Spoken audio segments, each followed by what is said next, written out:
87,000 people here for the Merseyside derby. And as we kick off here, remember, one thing is for sure here today: Merseyside cannot lose.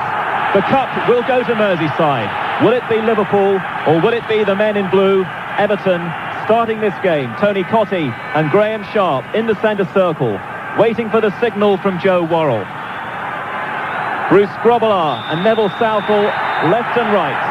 And away we go, and Everton playing the ball back, trying to give perhaps as many people as possible in these opening seconds a touch of the ball, just to settle things down, as the first Liverpool man to touch the ball symbolically is the Footballer of the Year, Steve Nicol, onto his head and out of play on this near side for a Liverpool free kick. A couple of yards inside the Everton half, touched by Nicol, back to the tall, elegant Alan Hansen, back again to Nicol down the right. Nicol in towards the penalty area. Peter Beardsley trying to give a first touch to John Aldridge. The ball is back again with Nicol, who recovers his composure. Liverpool trying again to find Peter Beardsley, but very swiftly in there the combination of Watson and Ratcliffe, and Neville Southall has his first touch. And at the moment, true to his word, the stockings are up. Neville Southall said he would do that. A mark of respect from him, but on this hot afternoon, how long will he manage to keep that going, I wonder? Blistering heat down there, perhaps the top 70s. The ball for the first time is with little Pat Nevin, wide on the right-hand side, just inside the Liverpool half. Everton now switch to this near side, to the Welsh international left-back Van den Hauwe. Left-footed centre from him, for Nevin, who's come into the centre. He's forsaken the right-wing position, and he's played the ball dangerously forward for Sheedy, and Gary Ablett gets an important challenge. And Everton win the first corner of the final, down the far side of the field, the right-hand side, and Kevin Sheedy, once of Liverpool, going across to take it. And interestingly there, Nevin causing problems immediately, but not in the orthodox position. He came across to the centre to cause one or two little problems there for Liverpool. The corner kick is taken by Sheedy, and a back header from John Barnes, I think it was, almost putting Liverpool in a few problems, but McMahon was on the line to clear for Liverpool, and the ball is out of play on the near side now for an Everton throw, halfway inside the Liverpool half. A good start here by Everton. A couple of minutes gone already in the final, and the ball is with the captain, Ratcliffe. Ratcliffe seeking out Sharp. Sharp, a good knockdown with his head for Nevin, wide on the right, taking on Staunton for the first time. A key duel that will be. Lays the ball infield to Bracewell. Bracewell with his right foot. Good climb, though, in the penalty area by Steve Nicol for Liverpool. And Everton have started the better side here. Everton again have it. Ratcliffe just inside his own half, looking again to carry the ball towards the far side of the field. Looking for Nevin again. Good balance and poise on the ball from Nevin. Back again with Ratcliffe. A round of applause for Everton from the fans. Ratcliffe then into the Liverpool half, looking for Tony Cottee. And Ablett was first to it, and now Liverpool with a little bit of shape about them at the back. Fine McMahon, formerly of Everton, getting a few boos from Evertonians, I notice, away to the right. Liverpool, though, not at the moment getting out of their own half, and it's back with goalkeeper Bruce Grobbelaar. Jimmy Armfield. Yes, a satisfactory start by Everton. There was one point they won a corner early on. I think it'd be important for Everton to be accurate with the corner kicks and free kicks. If they get Watson up there and Sharp as well, if Liverpool do have a weakness, it's the slight vulnerability at cross balls, and Everton might be able to cash in on it with those two players. 3 minutes gone in this 108th FA Cup final. Tale of one city, Everton 0, Liverpool 0, and still the possession with Everton at the moment. Kevin Ratcliffe finding his fellow central defender Dave Watson. Liverpool born and bred, of course, but his previous big cup appearance here was for Norwich City as the captain of the 1985 Milk Cup winners. Neville Southall clears downfield. Sharp is beaten to it. Hansen was first to the ball. All Scottish confrontation there. Now it's in the centre circle. And cut beautifully to the near side for Kevin Sheedy. Sheedy kills it with his left foot, and then a poor ball from him, easily cut out by Steve Nicol. And Liverpool again now trying to cross the halfway line. Nicol with his right foot. Excellent ball from McMahon. McMahon slips it through for Aldridge, and Aldridge scores for Liverpool!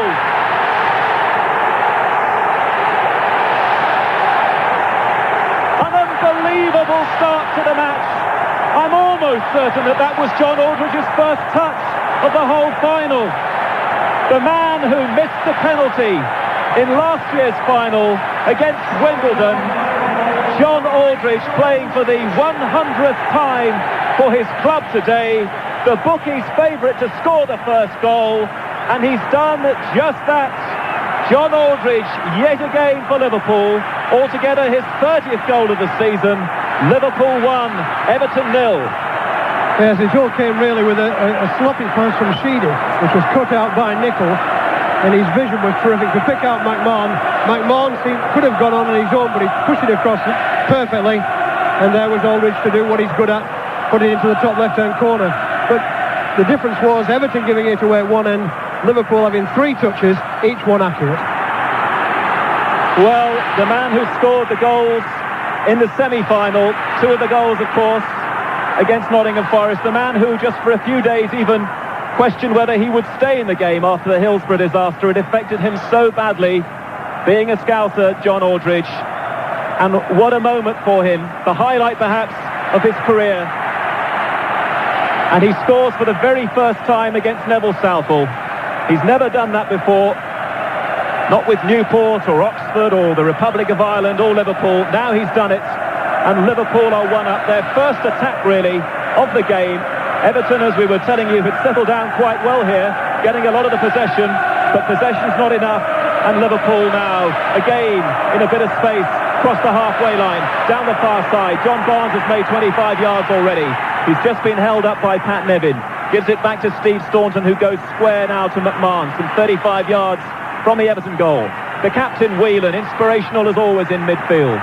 Finds McMahon again. McMahon, who had such a big part to play in that opening goal. Liverpool are in front here, and Staunton finds Barnes again on the left-hand side. Barnes taking on Neil McDonald, drifting in field. Right-footed stuff, and then the left foot. Back to McMahon, and McMahon comes it 3 or 4 yards wide of Southall's right-hand post. A goal kick to Everton, but after 6.5 minutes, it's Liverpool 1, Everton 0.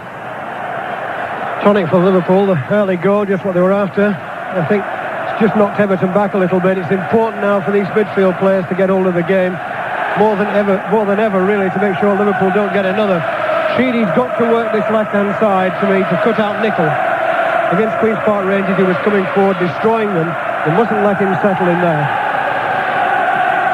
Dave Watson with a long clearance out of defence. Graham Sharp comes for it, takes it well, good first touch, holds it nicely, and then plays it wide to his right to McDonald. McDonald for Nevin. Nevin now scuttling forward for Everton. And has he played that too far? Staunton, and eventually Ablett helps him out a couple of yards from the corner flag. Pat Nevin buzzing again down the line.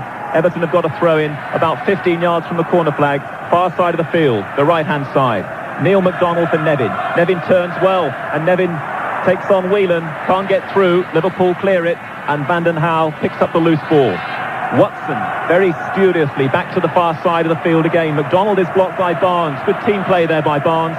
Everton have to chase back to get it inside their own half again. Dave Watson, long ball. No chance really for Cottee in the air against the big Ablett. And Staunton tidies up. Grobbelaar's got it. Yes, I think what I was going to say before about Sheedy. I think he's a very important player to Everton. And I think if he could get himself into the game as Barnes is trying to do it, it could be influential. I think it's important for Everton. I've said it twice already, and I can't emphasise enough to not let this midfield settle. If they do, I think Everton are going to have a very difficult afternoon. Everton are 1 down. They started well, and then John Aldridge, the bookies got it right, didn't they? What was he? John Inverdale was telling you 7-1, I think, favourite to score the first goal, and he has done just that for his team, and that's the reason why he's down there. He started this game, and he got the vote over Ian Rush, who, though, of course, on this hot afternoon could still play a part in the final, as the Liverpool supporters chant the name of Kenny Dalglish, on the way perhaps to becoming the first man to lead a side to 2 doubles in 4 years. Liverpool are 1 up, and Houghton's got the ball, plays it early and dangerously into the Everton penalty area. Watson gets it away. Vanden Hauwe completes the clearance. It's still deep inside the Everton half though, and now some space for Pat Nevin, but Nevin, he does well. He was off balance, but comes to the near side and gets round Nicol. Hansen tries to check him, and Hansen does check Nevin illegally there. Joe Worrell was a couple of yards away from that one. A clear foul by Alan Hansen. Free kick to Everton. Nevin again looking lively. Yes, he's had a bright start. Very bright. He looks Rozoy really wants to get into the game. He's not edgy at all. He's coming to this final obviously intending to do well. He's perked up on both sides of the pitch. He's prepared to go at people, giving Everton a little bit of hope. And the free kick to be taken about 10 yards in from the near touchline, halfway inside the Liverpool half. Van den Houw takes it, and a very, very comfortable catch by Bruce Grobbelaar by the penalty spot. Yes, I don't think Everton can afford to do that. You know, it's a careless free kick. That's straight into Grobbelaar's hands. Got good players in that. Players who were good with the head, you know. Watson, sharp, and inaccurate. That's what I was talking about. The free kicks in the corners have got to be accurate for Everton. And I'm hearing that we've had a goal here, of course. We haven't had a goal yet in the Scottish Cup final. The big derby game there in Glasgow. Rangers against Celtic. Rangers trying to go for the treble there. And here at Wembley, play has stopped, and indeed it will stop for some considerable number of seconds, I think, because Steve Staunton, the Republic of Ireland international, has been fouled. He's lying just on the edge of the centre circle inside his own half, and Joe Worrell's having quite a lengthy chat with Graham Sharp, Jimmy. Yes, he came in. I think he went for the ball, fair enough. People might think it looks a bit late, but I don't think it was. I don't think there was any intent there. He went at it, and Staunton went flying over the top. I think he's just been caught in a tackle. I think it's as simple as that. He is struggling a little bit, obviously, because he's getting quite a lengthy bit of treatment. I think you might, while the game is stopped, I think we might consider what Everton will be thinking about now. I think it's important, basically, it will seem natural to say this, they mustn't concede anything else, because they've started so well. But a lot of these players, a lot of these Everton players, have played in cup finals before, so they shouldn't be, too nervous. They should be able to get hold of the game. They come here with 3 wins behind them. It is possible for them to get back into this game, and there have been signs from Nevin and Sharp that it's quite possible for them to do it. Hugely experienced team, as Jimmy was saying, Everton. Only one player in the squad here today, Ian Wilson, hasn't played at Wembley. Staunton's okay. Liverpool take the free kick. They come towards the near side. Van den Houw is there, but a ball played very quickly and straight back to Liverpool. Mustn't do that, Everton, because once Liverpool pick it up, like great continental sides, they can keep it for almost a minute if necessary, and Hansen shrugs off a challenge from Bracewell, puts his foot on the ball, drags it away from Bracewell, and Liverpool keeping ball at the moment. Still, though, happy to build from the back. They build so much, of course, from that area, and now Ablett decides it is the right moment to fire the ball into the Everton half. Aldridge jumping with Ratcliffe, and Everton get the ball across to McDonald over on the far side. He's looking for Sharp in the air, but Sharp can't make it, and Cottee, looking to feed off Graham Sharp, hasn't really been given a moment yet to get into this final. We've played 12 minutes already at Wembley. John Aldridge has scored again for Liverpool. Lovely work from Steve McMahon, and Aldridge, almost his first touch. It might even have been his first touch, for all I know, of the final, scoring for Liverpool. Altogether his 30th goal of the season. Houghton, high ball again, looking for the goal scorer, Aldridge. Aldridge was just, though, offside. The flag goes up on the near side. Joe Worrell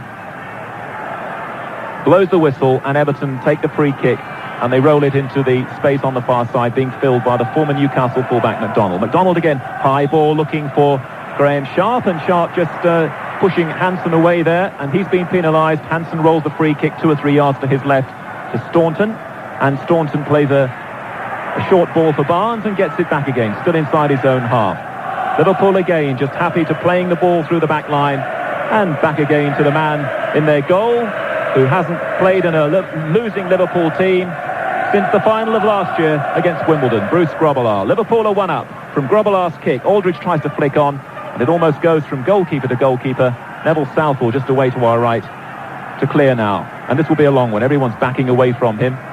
Hits it into the Liverpool half. Cottee trying to get in first, but Nicol makes it his and gives it short to Ray Houghton down the right-hand side. Sheedy comes tackling back well, though, against Houghton, and the final touch was off Houghton, and it'll be an Everton throw, a yard inside the Liverpool half.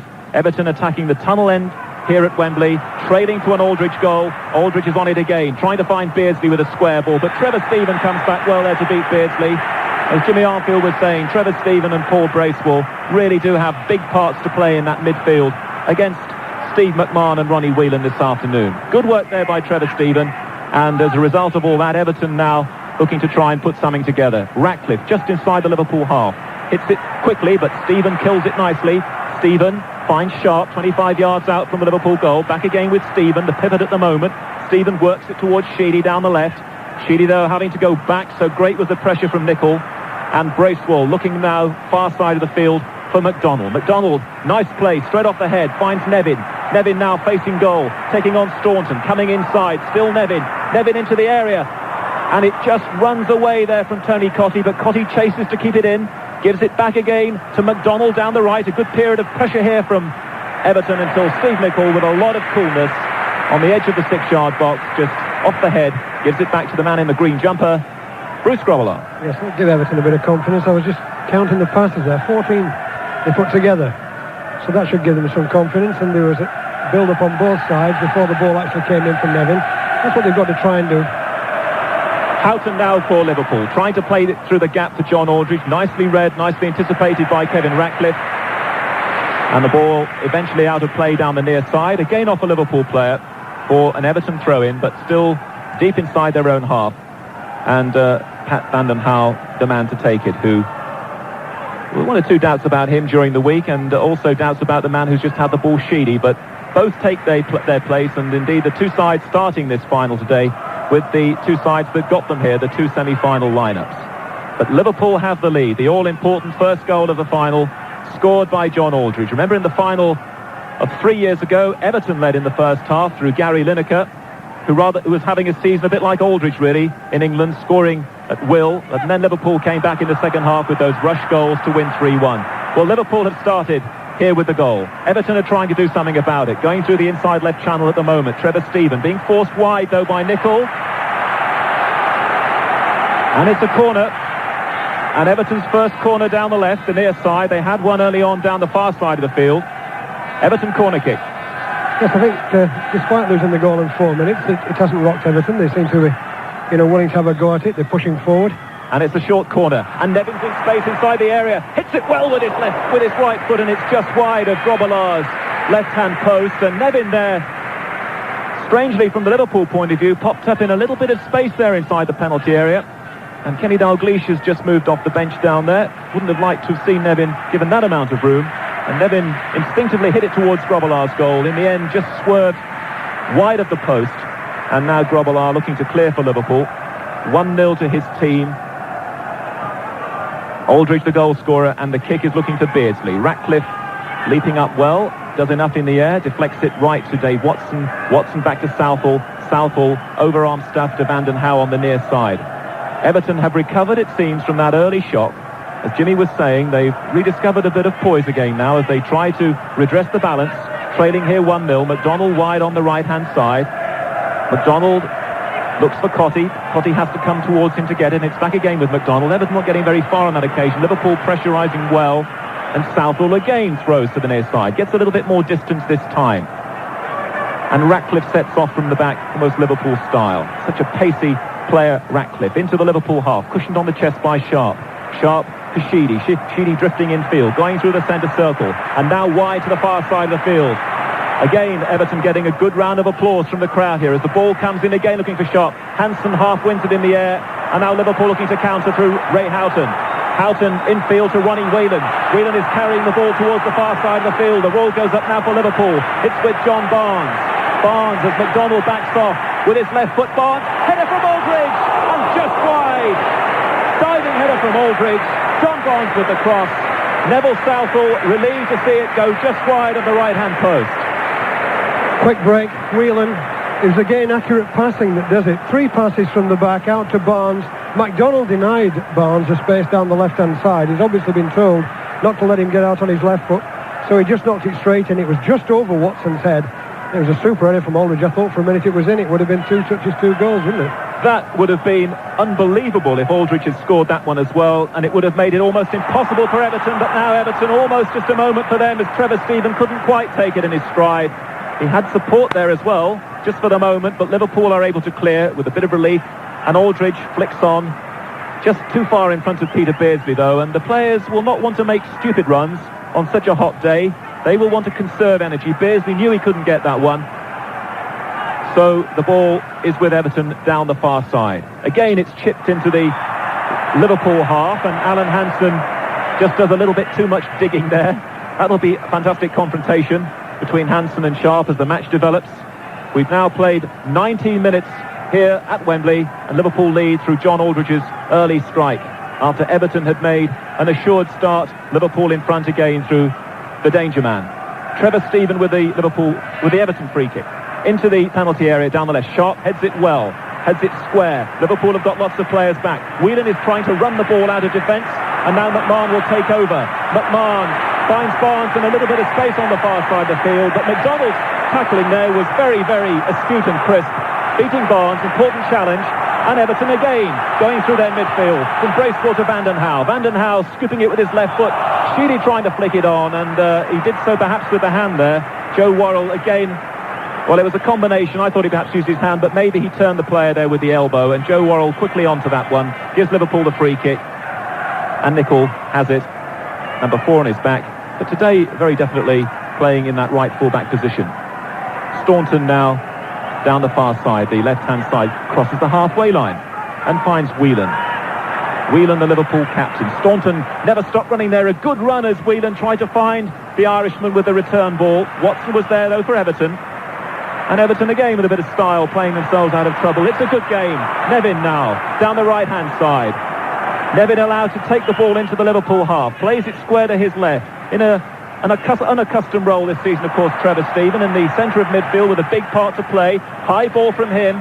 Looking for little Cotty, but Bruce Grobbelaar stretches, and from the moment that cross came in, that was always going to be the goalkeepers. Doing well in midfield, just can't produce the final ball. In fact, Liverpool have been knocking balls from the back, from Nicol and Staunton and Hansen, causing more problems every time, much more accurate. And the players from the back, as we just saw earlier, Staunton, and the midfield players are running into Everton's back four, and that's what they're looking for, to hit them on the break, so Everton have got to be cautious of that. An early goal, always guaranteed to open up a game. Liverpool got it through John Aldridge, inevitably, I suppose, from John Aldridge. And after 21 minutes here in this thoroughly entertaining final, Liverpool are one up against their great rivals. Everton, though, with the ball. Ratcliffe halfway inside his own half. Deciding to go square to Watson. Watson along the floor for Trevor Steven. Steven trying to skip round McMahon. Showed a bit too much of it, though, to the midfield man, and McMahon's giving it to Barnes, and Barnes is trying to get into the area. Barnes lays it square to Beardsley, 25 yards out. Little chip from Beardsley, doesn't quite work for Ray Houghton. Ratcliffe's there, but he gives it away. Nicol floats the ball into the area. John Barnes is going across to the far side to collect it. He's trying to turn. McDonald is sticking tight with him. Still Barnes has it. Barnes to Beardsley, bit tight for Liverpool, having to go back now to the left full-back Staunton. Staunton might have played it long, decided to keep it short. Liverpool keeping the ball and posing the problems. McMahon being hustled out of it in midfield there. Fair and square though by Everton. Just took too long getting things moving there, McMahon, but then so did Sheedy. And Liverpool are back in business again. Houghton down the right-hand side. Ray Houghton, right-footed cross, looking for Aldridge, misses out Aldridge. Barnes comes in on the blind side, and Southall gathers at his near post, and Nevin is released straight away down the right-hand side as we approach the halfway point of the first half here at Wembley. We've already had a goal. John Aldridge providing that for Liverpool, and Peter Jones to take over. Everton then with the possession again. It's touched back to Neil MacDonald, the right back, far side from where we are, reverses it towards us to the Everton captain Radcliffe. Left-footed from Radcliffe, 25 yards forward. Sharp wins it in the air again. Tries to knock it down to Cotty. Ball is cleared high in the air. Staunton's underneath it for Liverpool. Heads the ball out. But again, it's played back by Everton. Bracewell is there. And Van den Hauwe and Beardsley clash together. Ball is inside the centre circle. Tall figure of Dave Watson. Further right to MacDonald again. He'll cut it infield. And Bracewell will slow it down and then play it towards the Everton left. Van den Hauwe ran forward. Then has to play it back to Ratcliffe, 10 yards inside the Liverpool half. That's away to our left. We're high up over the halfway line, and to the left is the players' tunnel entrance. Bracewell again, short square to Watson, back to Bracewell, back to Watson, almost on the halfway line. This time changes the direction out towards us. Ratcliffe left-footed again, a 25-yard ball forward. Hansen clears, but not very far. It's played through the gap by Steven. Sharp plays it wide, little figure of Nevin. So dexterous, so skillful Nevin, so good on the ball. Runs away from the challenge from Barnes, who'd gone back. Steven will reverse it out to the far side. It's read well by the young Irishman Staunton. And in the end, MacDonald has to play it a long, long way back inside his own half.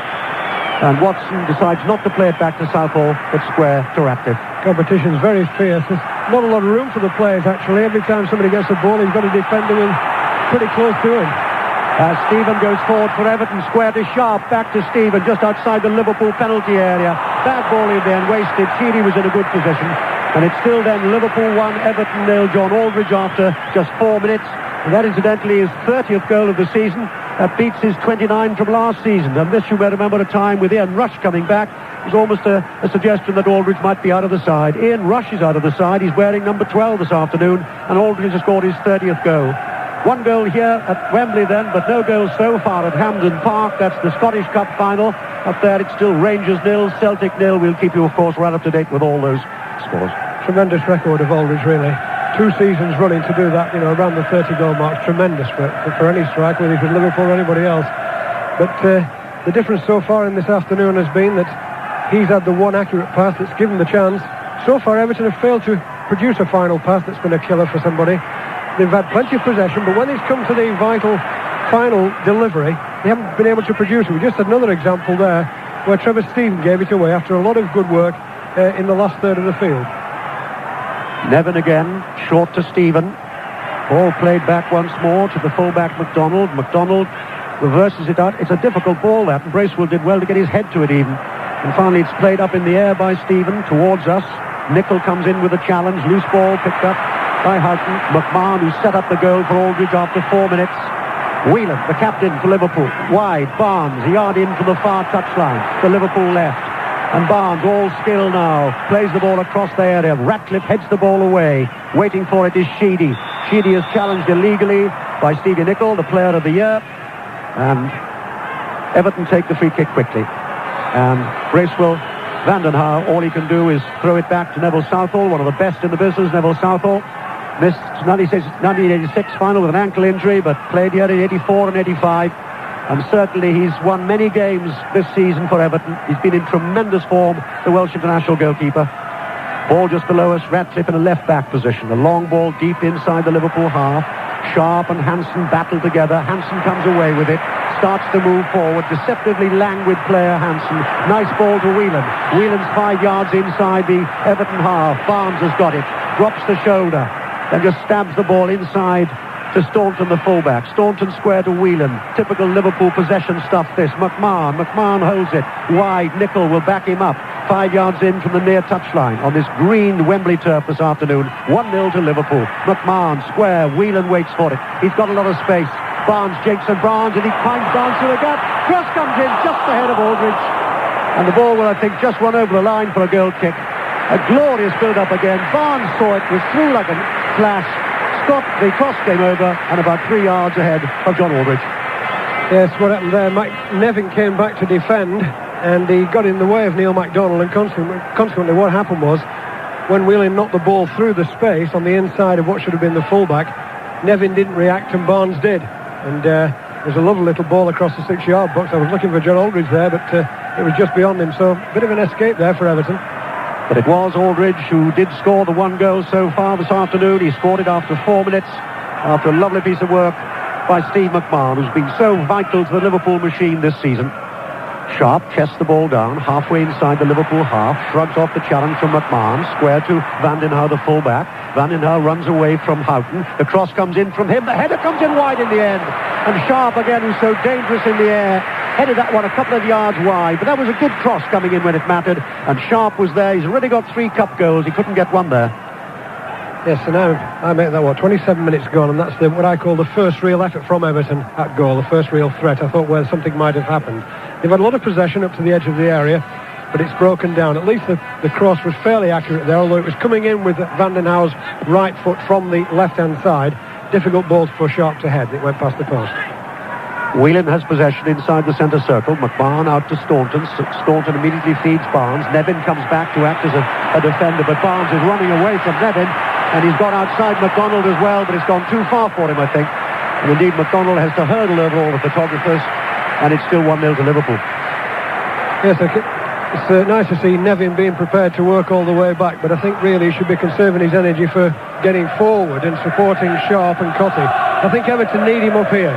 And MacDonald started quite well, I think, at full-back. He's not, I wouldn't say he's a stranger to the position, but he's only been in it a short while, and I think he's coped quite well. I think if I was Colin Harvin, I'd be saying, push Nevin forward.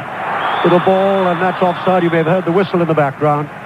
It was read well by Sheedy, chipped it forward, but Cotty was probably a yard or two offside from where we sit, high up over the halfway line.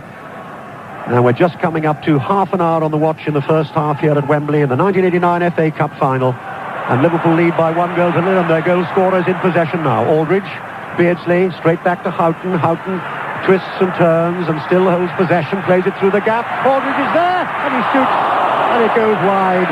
And Everton were yawning open there, that defence. Yes, and what's happening? I've been trying to understand, actually, Peter, why, when the ball knocks forward over the back four, why Liverpool have got this space, and suddenly it just dropped on me there, that Aldridge came out from the centre field when the ball was knocked over the top of Van den Hauwe, the left full-back. He came out on this side, and Ratcliffe or Watson didn't come with him. They left him, they're holding the central defensive positions, and they've left him to pick on what was a free ball which started to move off. One of them's got to come out with him. Sheedy feeds Cottee. Cottee square, bad ball. Cut out by Whelan, who plays it sensibly into space. And waiting for it is Ray Houghton, and he'll play it back to Grobbelaar. And Grobbelaar will take plenty of time. It's not a day to be hurrying around if it's not necessary. Very, very warm down there. And Liverpool lead by 1 goal to nil after what's been a traumatic month for them. And still in, of course, very much in their sights, the Championship, with West Ham at Anfield next Tuesday, and then the big one, undoubtedly, although they're all big ones at this time of the season, but the big one on Friday against Arsenal again at Anfield. They never really stop Liverpool, as Everton take the throw, and they've played safe by playing it back, and he goes all the way back in the end from Watson to that man Neville Southall. And Southall, like his opposite number Grobbelaar, not being hurried, bounces the ball a couple of times, and one of those stockings has now gone round his ankles. He much prefers it that way. And a little flick on by Pat Nevin. And Cottee is challenged and fouled at the same time. Alan Hansen wasn't very happy with that decision, but Joe Worrell was. And a good, strong, firm referee, Joe Worrell. Now then, there may be a little danger here for Liverpool. The free kick is about 12 yards outside the Liverpool penalty area. To the right as Everton look at it. And Bracewell's there, and Stevens there, and the referee is making sure that everything's right, and the wall of 4 Liverpool players is the necessary number of yards back. But it's a 5th now because McMahon has joined on the end of it. Whistle goes for the free kick to be taken. Bracewell's got his back, and in the end the shot comes in from Sheedy, that famous left foot, but it was not very good on that occasion, and the ball rebounds out to McDonald, the fullback, who's done well to go forward. Cross comes in once more. McMahon heads the ball away. Everton still have the possession though. Van den Hauwe is the man in possession. Plays it square. Bracewell waits for it. The cross comes in from Bracewell, and again it's headed forward. Grobbelaar is there. Shot again, won the ball in the air from Steve Nicol, but there wasn't really too much power, and Grobbelaar wasn't really being tested there. And again he bounces the ball once or twice, and those luminous green gloves of his makes his hands look about 2 feet square. They probably do to an attacker too.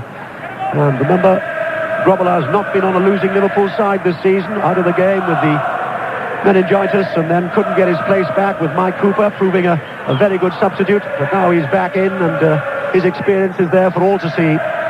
McMahon, just inside his own half. McMahon, long ball forward to Aldridge, read well again by McDonald. As Jimmy Armfield was saying, he's played very well, McDonald, in that right back position so far for Everton, but they still trail by 1 goal to nil. The left back Van den Hauwe, that well-known Belgian-Welsh international, square to Ratcliffe. Ratcliffe, captain of the Welsh team, out to McDonald. McDonald just plays it down off his thigh, plays it forward once more, and Sharp shields the ball well, plays it to Cottee. Hansen's there as well, and Hansen runs away from Cottee, feinted to give it back to Grobbelaar, and then went the other way in the end. Thinking player Alan Hansen. Long ball almost found Beardsley. Watson was underneath it for Everton, but it drops to Barnes. And Barnes runs into the centre circle, skips away from Stephen, and he can't play it through the gap. And Barnes in the end is brought down, and Ratcliffe says he didn't, but he did. Free kick to Liverpool. I don't think there's any question about that being a free kick. Barnes there was, he ran all of 40 yards with the ball. He was starting to look threatening. And if Ratcliffe hadn't brought him down there, he would have been in. I think Ratcliffe's very fortunate he hasn't got a yellow card there off Joe Worrell. Yes, Ratcliffe caught him about thigh high, really. He's all right, Barnes, and so it's a free kick at that end, all right. As we look down, 10 yards or so outside the Everton penalty. Barnes hits it, and in the end it's a couple of yards wide, but we've seen Barnes score with shots from there, Jim. Yes. It's very competitive though, Peter, isn't it? With 34 minutes apiece, hasn't dropped too much. It has dropped a little bit in the last 3 or 4 minutes, but not dropped very much at all. The players are to be commended on their approach, I think, in this first half hour. It's been very entertaining. It's still, though, 1-0 to Liverpool. John Aldridge after just 4 minutes. Barnes, a little bit too far forward there for Beardsley. Again played for, it's a bad one too. And Aldridge is there, and Southall did very, very well indeed. Unfortunately for Everton, Southall's tall, because that was really a free run and a free hit for Aldridge. Whistle goes, free kick this time for Everton. It's halfway inside the Liverpool half to the left. And Sheedy will spot it up carefully. And he's got Van den Haar wandering in on his left if he wants to use him. And he's got the other full-back, McDonald, wandering on the right. He feeds McDonald. Little cross comes in from him. Sharp with a header. And that was high with the boot. I'm sure it was just one of those things. I think Stephen saw his chance there, Jim. He didn't realise that the Liverpool player was there. Yes, I think what it was knocked back in. And it was Watson who tried a scissor kick. And I can't see the Liverpool player is who got the knock there. I think it's Ablett, is it? Anyway, he came in to head the ball. Watson, I think, there's no intent at all. He just tried to scissor kick it. And it is Ablett, isn't it? Yes. And he was quite brave. He put his head there. That's what defenders have to do, Peter. I've had to do that a few times, I think. Anyway, he's going to be all right, I hope. He's having a sponge on the head, just shaking his head, I can see. And the sponge from Roy Evans will make all the difference. A little bit of magic from him. And Grobbelaar makes sure everything's all right. Roy Evans walks off the pitch in his Liverpool tracksuit. Ablett's all right again. Had a very good season as young Gary Ablett. Solid and reliable. And he's played well at a time, you may remember, when 3 or 4 key Liverpool defenders were out through injury. It was when they wobbled a little bit. At one stage, seemed to be way, way out of contention. And here they are now in the driving seat for the championship. And they're 1-0 up in the FA Cup. And they're looking to become the first side to win the Cup and League double twice. That's Liverpool for you. Van den Haar, Sharp, lays it back. Sheedy did well to keep that one in play. On to Sharp once more. Bracewell back to Van den Haar on the halfway line. And they keep nice control there, but they haven't really made much headway. Sharp has to indeed play it back to Ratcliffe. Whelan with the header. Houghton, and that's offside against Aldridge. Watson, I think, had covered in any case, just to be certain, but Aldridge was a couple of yards offside. 36 minutes gone, Peter, and the game has really not gone as I thought it would. I thought Liverpool would have a lot of the possession in the centre of the field. I thought Everton would be playing, more on the break, and it seems to have gone the other way.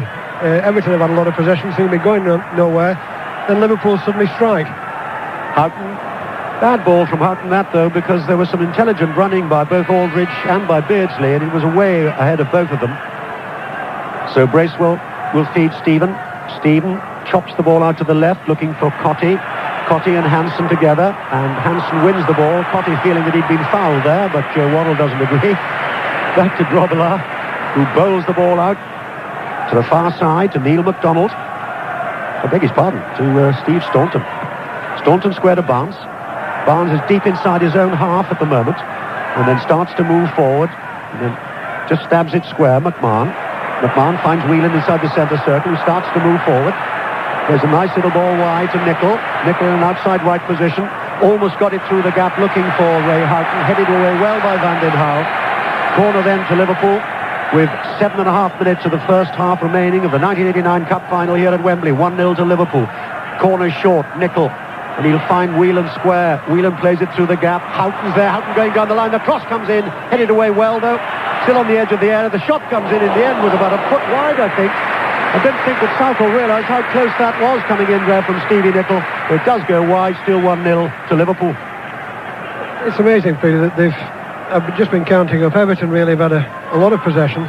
Just a couple of efforts. Only one really of any significance. Header from Sharp for me that went past the post. Liverpool haven't had as much possession at all. And they've had 5 attempts at goal, and 3 of them have been very close. Amazing, isn't it? As the ball will run into touch on the far side, Staunton making sure that Neverton couldn't get on with it. So Liverpool leading here by 1-0. John Aldridge after 4 minutes. Still no score in the Scottish Cup final up at Hampden Park. Still Rangers 0, Celtic 0, with a little less than 6 minutes to go up there at Hampden. Here we have got exactly 6 minutes at Wembley Stadium this hot, high summer afternoon, as the ball is bowled out by Grobbelaar. Nicol stoops low to head the ball into the path of Houghton. Houghton, well, the idea was right, but the accuracy was missing, and McDonald's able to cut the ball out before it got to Barnes, which is what Houghton was trying for. Everton again regroup. They play it across the back four, and Van den Hauwe sees Houghton coming in, takes no chances, plays a nice, safe, simple ball back to Southall, who in turn claps Van den Hauwe for that. And the ball is again aimed long for Sharp. Hansen this time wins it in the air, but it's stabbed to the left. Van den Hauwe again making some good runs down that left touchline for Everton. Gives it back to Sheedy, the man who fed him a moment ago. Square, Bracewell, right foot from Bracewell, edge of the Liverpool area, and again they regroup well. And Ablett heading the ball down to Nicol, who came round the back there to make sure. And Houghton slows it down and then just almost lets it trickle back to Grobbelaar. And Grobbelaar again bowling it out to Staunton, the Irishman, to Barnes, the English international. Barnes square, and he'll find McMahon, once an Everton player himself, before he moved on to Villa Park. Nicol, Houghton, back to Nicol. A little bit tired possibly there from Houghton, and he made Nicol go back, which he does. Then under no real threat or pressure. Hansen, Ablett, just outside his own penalty area, keeps it going out to the left. And again Staunton waits. Comes from the club that's produced so many good players, Dundalk, one of the famous little Irish clubs. And he's done so well, Steve Staunton, since he's come into the side. Hansen, with 4.5 minutes to half-time. Liverpool quite prepared now to slow it all down. The second 45 minutes could be an extreme physical test for these players, because it is very, very warm, as we've been saying since we were on the air at 1:30 this afternoon. Long clearance from Grobbelaar. Houghton gets underneath it. Aldridge didn't get it right, though. Comes off Bracewell. Ball breaks loose to Beardsley, and Beardsley is surely fouled. And he is by Stephen, who accepts that fact. One England international to another. So the free kick to Liverpool is about halfway inside the Everton half and almost centre field. McMahon is there, and he takes the free kick himself and plays it square to Staunton. And Staunton left-footed across the area. Aldridge with the header, and that was offside, I think, against Aldridge once more. Got the header in and was trying to knock it down into the path of Peter Beardsley. I suppose Beardsley really can't get into the game as I know he can play. He's had a tremendous season, running at people from the deep. He just seems to can't get into it at all. And it's the same at the other end with Cottee. His understanding with Sharp this season, it doesn't quite come off, I don't think. He's another one who's struggling to get into it here. And I just heard from Hampden Park, Joe Miller's put Celtic in the lead there. Rangers 0, Celtic 1 with a couple of minutes to go to half-time. It's the same scoreline here at Wembley. It's Liverpool 1, Everton 0. Nevin, though, who was very good in the first 10 minutes, seems to have faded a little bit, simply because he hasn't been getting good service in the last 20 minutes or so. And Everton in the end have to play it back through their defensive ranks. Bracewell will come back to pick the ball up, but he's a long, long way still inside his own half. And then turns away and still holds it. And then plays it with that right foot. Again, Ablett beats Sharp in the air. And Sharp looking a bit dispirited there, because he won everything in the first 20 minutes, when Everton certainly looked, if anything, the sharper side, if you pardon the pun. As Houghton picks it up, turns, swivels away. Down the Liverpool rights. Houghton holds. Crossed. Beardsley. Beardsley goes himself. Can't get through the defensive wall of Everton, but comes away and does well to win it, and then he's lost it to Sheedy. Sheedy is dangerously close to his own goal line, stands on the ball, and in the end it goes into a crowd of photographers once more, and it'll go Everton's way. And with now 2 minutes and 36 seconds by my watch to go, it's Liverpool 1, Everton 0. I think a bit of fatigue creeping in now, Peter.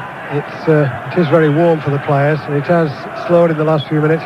It's been noticeable when both teams have had the ball at the back, they've been content to knock it across and even give it back to the goalkeeper, as Liverpool did after about 6 or 7 passes.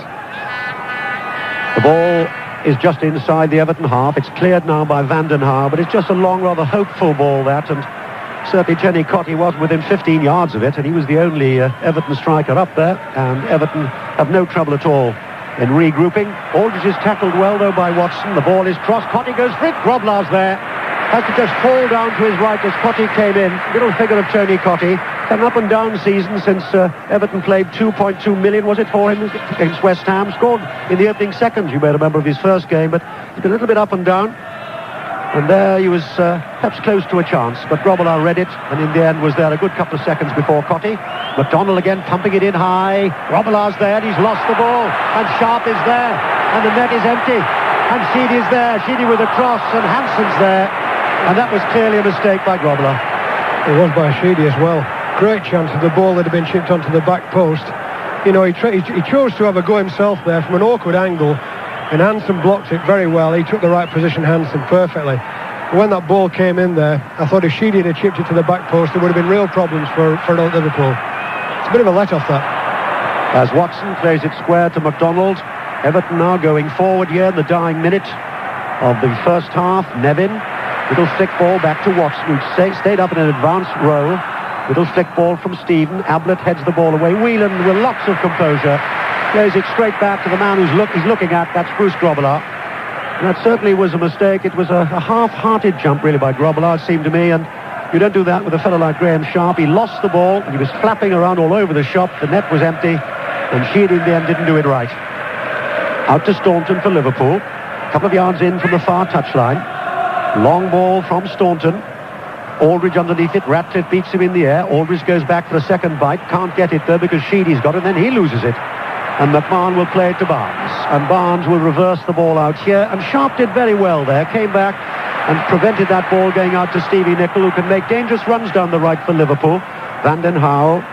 And then flicks the ball forward. Goes over Hansen, but also goes over Cottee. And Ablett, under no threat again, is able just to touch it back to Grobbelaar. Out again to Staunton. And Staunton will hold it. Bright young talent of the Irishman. And played square to Ablett, McMahon, and McMahon right to Nicol, and Nicol forward to Houghton. Houghton, little busy figure again. Houghton with a cross, looking for Aldridge. And again, Watson was there. Lovely cross. Aldridge there. Good covering by Everton. There's a great header that by Watson. There really was danger there. I thought when the ball was delivered by Houghton, I thought it looked like goal number 2. Watson did very well, running back towards his own goal. It's a great clearance, that. Everton can't afford to lose anything now. Coming up to the half-time, it's crucial time. They must sit still at the back. And it is half-time, I understand, up at Hampden Park, and that is the score. The latest one we gave you a moment ago is the Second half gets underway, and in shorts as well. Spectacular afternoon. Liverpool in the second half, attacking the tunnel, playing from right to left, and Liverpool started with the ball. Ablett edge of the penalty area. Apologise for the technical quality at the moment from Wembley. We're trying to fix it, but for the time being, let's go back there and let's hope the line does improve. And John Aldridge, the goal scorer after 4 minutes. Everton, Neville Southall, Neil MacDonald, Kevin Ratcliffe, Dave Watson, Pat Van den Hauwe, Pat Nevin, Trevor Stephen, Paul Bracewell and Kevin Sheedy, and Graham Sharp and Tony Cottee are the forward men for Everton. The substitutes for Everton, Stuart McCall and Ian Wilson. One of those two will surely come on, and for Liverpool, Barry Venison and Ian Rush. Whistle goes for the first time in the second half from the referee Joe Worrell, supported today by Mike Peck of Kendal, Arthur Smith from the Midlands from Rubery. And he's given, has Mr. Worrell, a free kick to Liverpool, 10 yards inside the Everton half. Hansen takes it, it falls away from McDonald, the right back, and Barnes on the left, and McDonald, not terribly gracefully, goes to challenge John Barnes, and a clear foul from McDonald, rather unnecessary as well. And there wasn't really a position of danger at that time when McDonald made the tackle, but now there is, because Barnes just a yard or two outside the penalty area, shaping up to take a free kick on the Liverpool left. That's the near side. He's got Steve Staunton just behind him as well. Hansen stays back, Ablett stays back. Liverpool protecting what they've got here, looking after Cottee and Sharp, those two central defenders. But Whelan is there in the area as Barnes crosses. Van den Hauwe heads it away. It falls to McMahon, 20 yards out. McMahon plays it square to Houghton. Edge of the area, on the right. Houghton with his left foot, trying to work it in for Beardsley and Aldridge. But it's offside. Liverpool a bit slow there coming back. A sign again perhaps of the heat. Free kick to Everton. Neville Southall to take it. And for the first time in the second half, here's Jimmy Armfield. Yes, Neil MacDonald was a bit impetuous there. I think he had a sight of the ball, and I don't think there was any intent. It was just a wild tackle, really. I think he wanted to make, shall we say, prove a point to John Barnes early in the half. He's done reasonably well against Barnes in the first half, because Barnes can be a lethal player, really. He's possibly the best talent we have as a forward player in this country when he's on his game. And so MacDonald's done quite well. Two substitutes, both of them Scottish internationals from Everton, are warming up. Stuart McCall, the ginger-haired player, number 14. Ian Wilson still got his tracksuit top on, surprisingly. He must be hot. He's down there as well. So perhaps they might come in to the game shortly. In the meantime, Liverpool in the centre circle, attacking the goal, remember, away to the left. That's where all their fans are congregated in the sunshine down there, getting suntans. Liverpool leading 1-0. McMahon, again, down the left-hand side now. Steve Staunton, he's got Barnes on the outside, and he plays that far too far in front of John Barnes. No way that the England player was going to get to that one. And it's going to be an Everton goal kick. And because of the heat, Jimmy, because of the fact that it's going to be a grueling game, there's so much more important to get that early goal as well. It's important when the heat's like this, Mike. You know, I've played at Wembley when it's, you know, this time of the year and in June and times like, you know, it's when it's been really hot. It's been in the 80s and there's no air. There's not much air.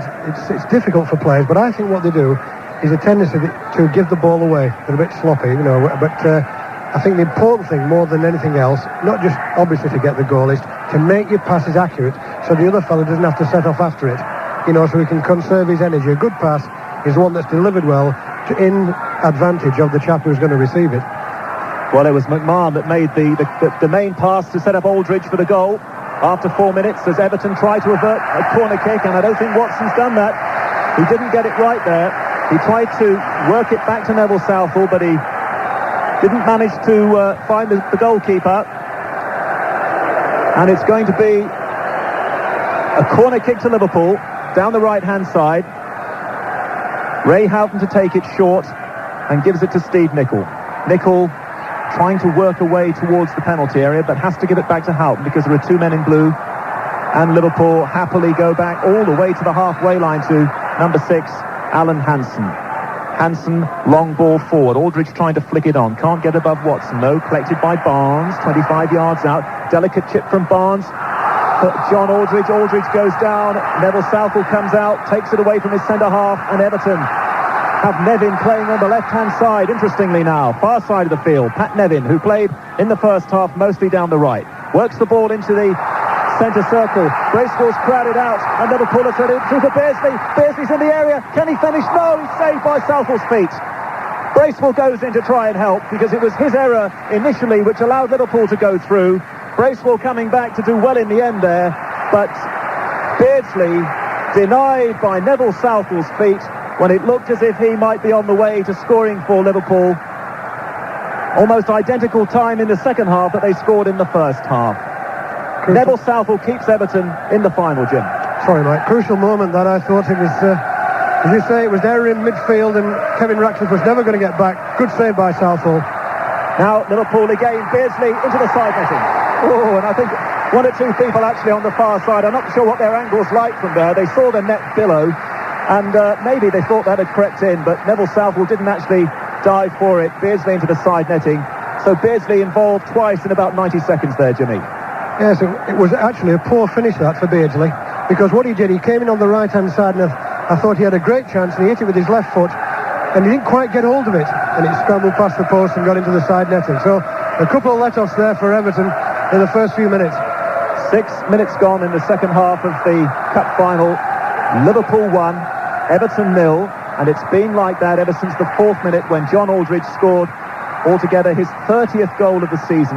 A lovely right foot finish from about 15 yards out. The Footballer of the Year, Steve Nicol, began it all inside his half. His chip found McMahon, and McMahon played a wonderful ball through to take out Ratcliffe and Watson. And Aldridge was unmarked and instinctively hit it with his right foot into the top corner. And Liverpool take the lead. Magnificent strike from Aldridge. Might have even been his first touch of the game. Aldridge, remember, the man who missed the penalty for Liverpool in last year's final against Wimbledon. Now, he's redeemed it, and Everton have got a free kick. McDonald takes it high, and Graham Sharp climbs literally onto Alan Hansen's shoulders, and that was an easy decision for Joe Worrell to make. That's a free kick to Liverpool. Actually, Jimmy, you've been talking about the temperature. You played many, many times here, of course, at Wembley for England. Though in those days, perhaps it might have been maybe not as warm as now because it was open then, the stadium, wasn't it? We didn't have the stands here keeping the heat in. Not all the time, I played. But it was, obviously. But I can remember playing against Mexico here at the beginning of June. And I mean, it was a brighter day than today, but I've just heard that the temperature down on the touchline is 90 degrees. Now, that's a piece of paper that's been handed to me, so we can take that as right down on the touchline. It is warmer down there, I can tell you. You know, I've been on this touchline and felt it. So the players really have coped particularly well. The important thing, as I said, is to make your passes count. Well, Jimmy, talking about playing against Mexico, it's almost a Mexican type of climate we have here. Hot and humid this afternoon, and Everton trying to do something about the fact that they're trailing here by 1-0, and Trevor Stephen plays the ball nicely, 20 yards to the far side of the field. Vanden Hauwe with his left foot, it's long and it's very wide, and it really is not what is required. Tony Cottee and Graham Sharp looking very frustrated. That was an opportunity again from Everton, and it goes begging. That's what's the difference of the two teams, isn't it, so far? One team's possession is better, their passing is more accurate. They've made one decisive moment.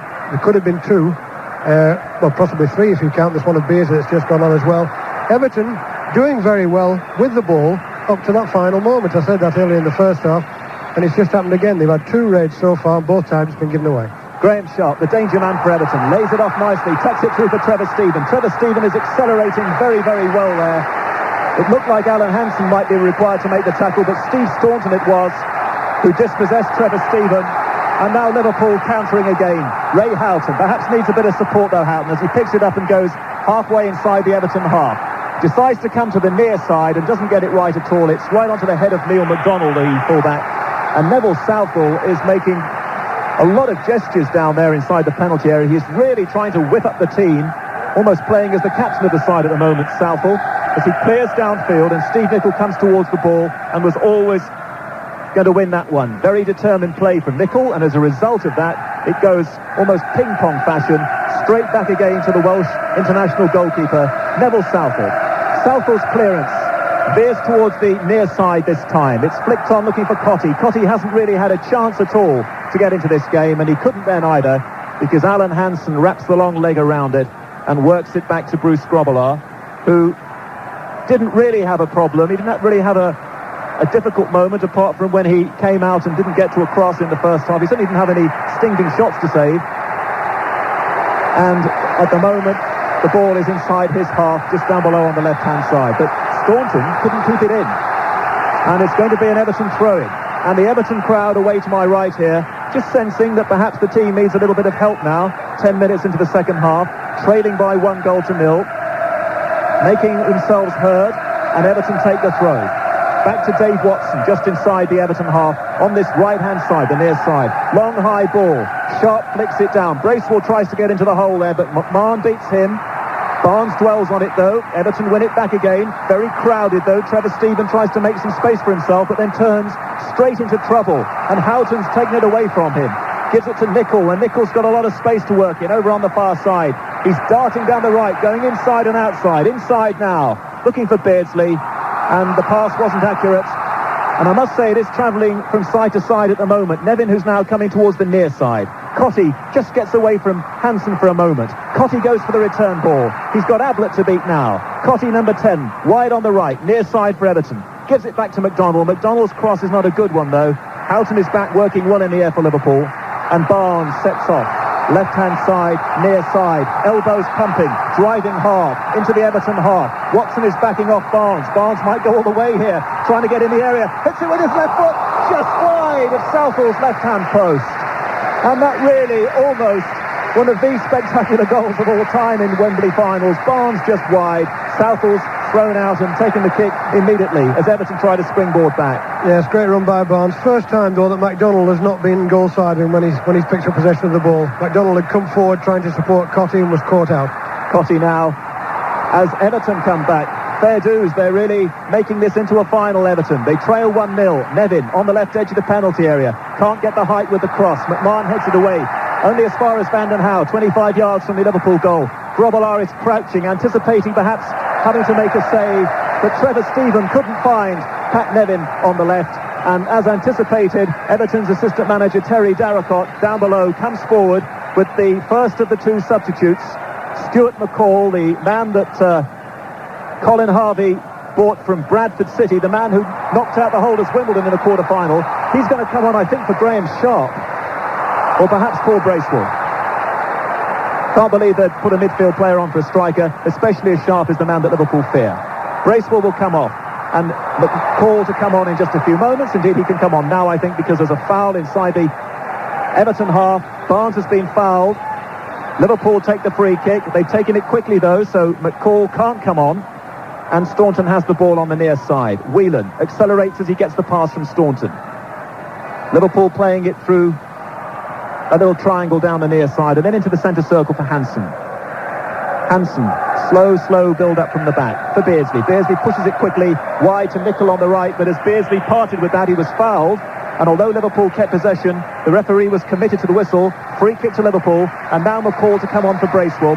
And perhaps, Jimmy, with 13 minutes gone in the second half, Bracewell, of course, has had a long layoff from the game, hasn't he? 2 years out of the game, really, with ankle trouble. So perhaps physically he might find a day like this very demanding. Yes, I think he's done very well to come back here. He's had a terrific injury time. He's done very well, Paul Bracewell. I thought McCall actually would have been in the original 11. I thought he'd been in the squad to begin with. He started to play quite well towards the end of the season. Right, McCall is on then, into midfield. Direct swap for Bracewell. And McMahon, the Liverpool midfield player, trying to play it through the gap for Barnes. Neville Southall's got it. And we're just hearing, and we're confirming for you, that Celtic lead Rangers 1-0 still. Same amount of time gone in the second half there, really. 15 minutes gone in Glasgow. Joe Miller getting the goal for Celtic. Rangers, remember, pushing hard for the treble. Here Liverpool have got a double on their minds. They're on their way to winning perhaps half of that, and then West Ham on Tuesday and Arsenal on Friday will decide the other part of it.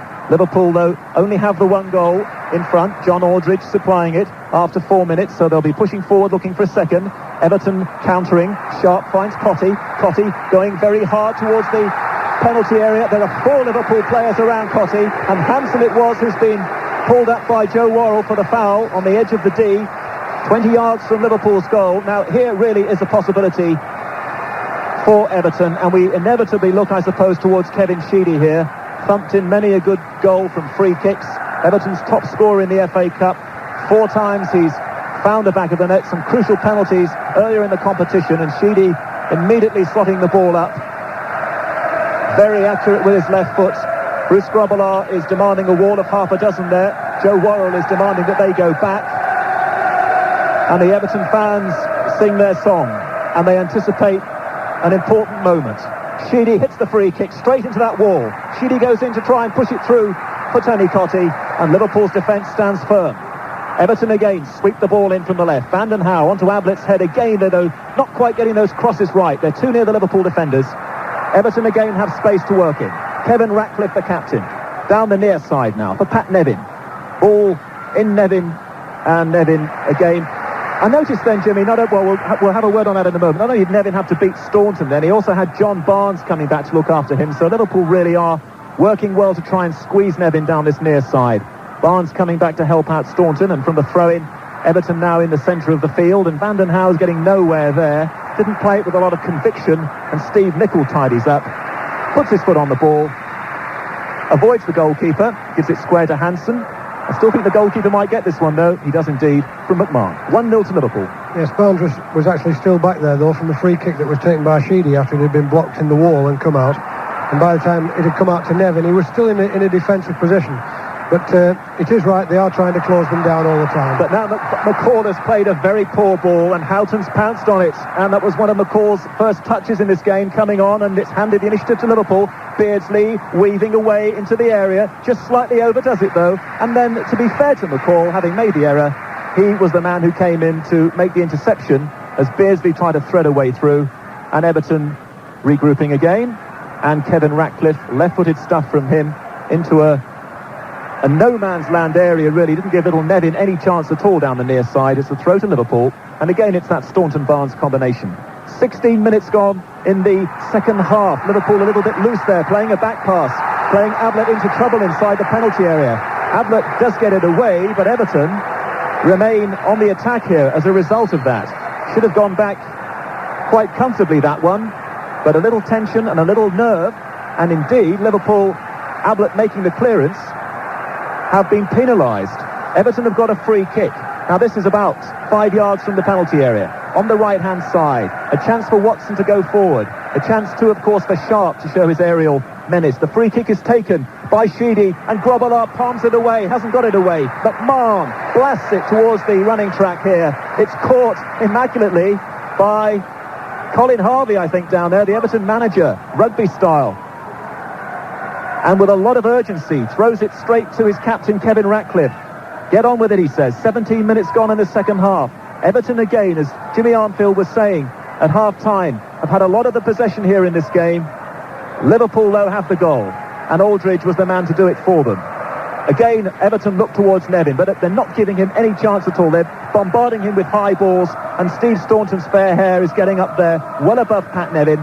Everton again having the possession. McDonald lays it long and forward, looking for Sharp. Sharp flicks it on, Cottee tries to get it. Hansen's there, and Cottee has been penalised for a foul on Hansen, and that's a free kick to Liverpool. Yes, he was backing in there. Joe Worrell was perfectly positioned, but just a few moments ago, Liverpool nearly made their own trouble with a back pass, which resulted in a free kick. They too, they will feel this heat. It was a bit careless, really. I think it was Staunton who played the first ball back, and they got themselves in trouble, and Ablett finished off having to give a free kick away. 18 minutes gone. Inevitably, the pace has slowed down here in the cauldron of Wembley, and Neville Southall's clearance downfield for Everton. Alan Hansen going in with Graham Sharp. The ball breaks to Pat Nevin. He can't take it, though. It comes back to McCall. McCall lays it well, accurately to Sheedy. Sheedy with the left foot to Cottee on the far post. Cottee heads it up in the air. Grobbelaar comes for it and eventually gets it. Palm of his hand, first of all, and then the catch. Not altogether convincing, but that's Bruce's style. He usually eventually holds on to it, and he's got it, and he waits now for Liverpool to retreat, and then hits it into the Everton half.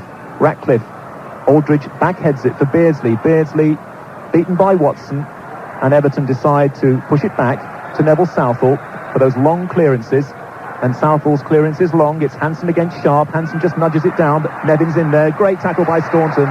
Oh, never took his eye off the ball there, and Barnes is back in business again on the left-hand side. Barnes already inside the Everton half. Nevin is running back to try and make the tackle. McDonald is there too. Barnes has been forced wide, and now he will need some support.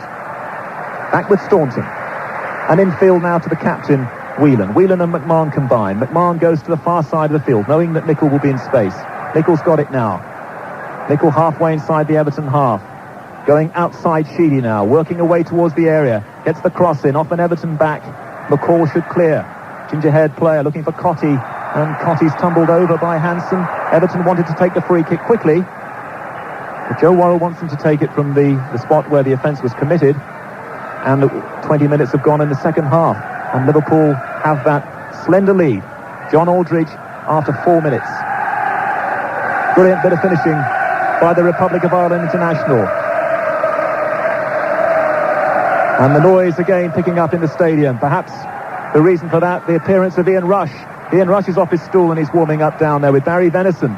Could he be coming on for 25 minutes as Everton almost find a way through? Tony Cottee again giving it all he's got there in the penalty area, but he's not getting through Hansen and Ablett.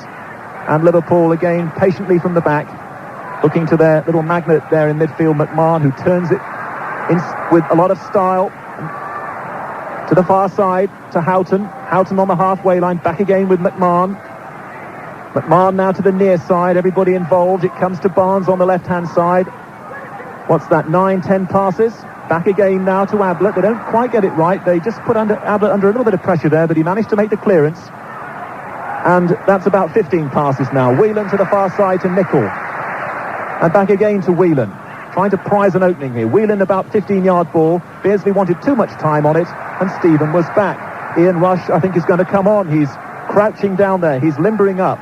We still have here in this final 24 minutes to go. Barry Venison and Ian Rush loosening up at the moment. Will they both come on? Or perhaps will Rush come on to try and score that second goal to win the final? The ball is with Nicol. Deep inside the Liverpool half. Foot on the ball from him. Trading passes with Whelan. He wants to give it back, Nicol, to his goalkeeper, but Cottee's covering the angle. So Liverpool goes square, edge of the penalty area, and now into room on the near side for Steve Staunton, approaching the three-quarter mark in this final. Ian Rush perhaps poised to come on. The man, remember, who scored 19 Merseyside derby goals, level with Dixie Dean. Can he come on and score a record 20th and guarantee Liverpool win the trophy this year? McMahon inside the Everton half. Support coming in from Staunton. Liverpool teasing Everton at the moment, inviting them to come and get the ball. Without it, Everton are not going to win the cup. It's with Barnes now, 20 yards out. Chip from Barnes. Houghton makes a run over on the far side. Spectacular clearance by Van den Hauwe. Still in play. Van den Hauwe trying to find Barnes. Liverpool again. Constant possession. Nicol through the gap for Beardsley. Beardsley's there. Southall comes out. Watson takes it away from him. Van den Hauwe clears. McMahon over his shoulder, controls superbly, putting Liverpool back in the driving seat again. Staunton, big roar for Liverpool. Whelan to the far side for Nicol. Everton can't get outside their half at the moment, as dearly as they would like to. Nicol steams forward again. The ball, I think, will go out of play over on the far side. Sheedy is covering Nicol. Does well, Sheedy. Slides it back towards his own penalty area. Van den Hauwe can't get it back because Aldridge is there. So Everton have to go the long way out of trouble. Long ball up towards the halfway line. Everton now might cross the halfway line. Nevin does do that. Finds McDonald down the right-hand side. McDonald is being covered by Staunton. Plays it infield to Watson. All the Everton players now inside the Liverpool half for a change. Sheedy right in the centre of midfield. Watson, the centre-half, playing as a midfield player at the moment. But Everton are getting nowhere here. They're back inside their own half. Peter Jones, take us through to the final whistle, please. As Kevin Radcliffe, the Everton captain, pumps the ball to the edge of the Liverpool penalty area. Nicol will clear. And will it run into touch? It won't, because Staunton's done well. But all he can do is to pump it inside the Everton half to our left. Waiting for it is Watson. Touches the ball to McDonald. McDonald down the near touchline. Still 1-0 to Liverpool.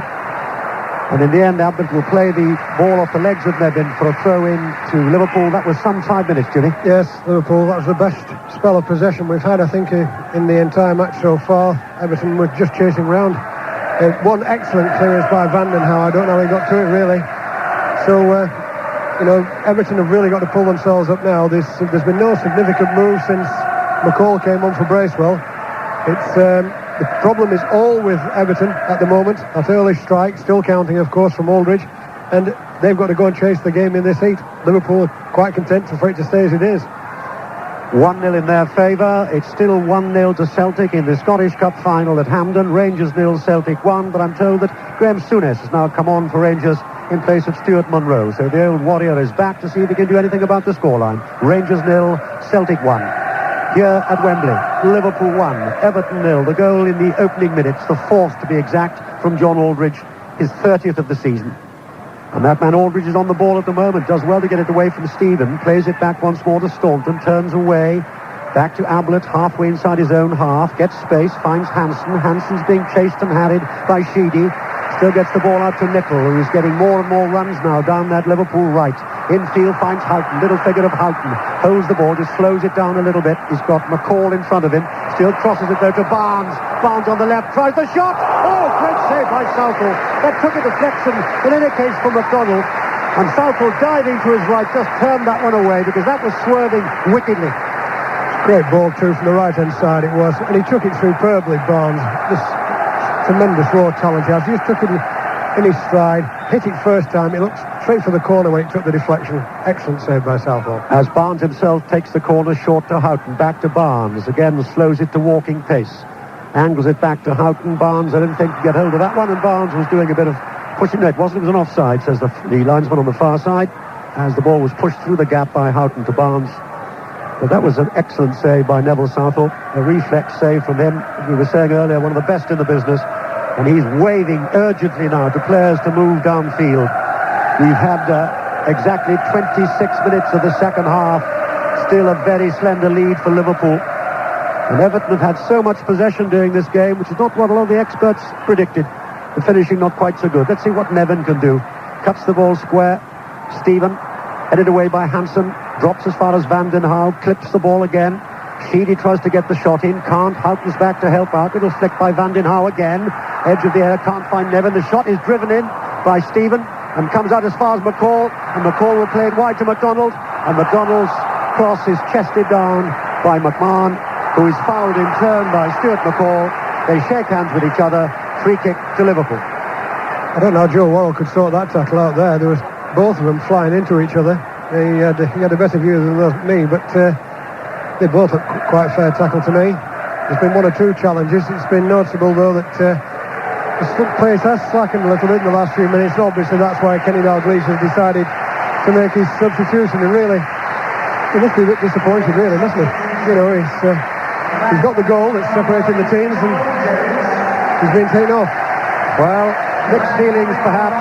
Ian Ross, the Welsh international, had his luckless season in Juventus. He's back out there now.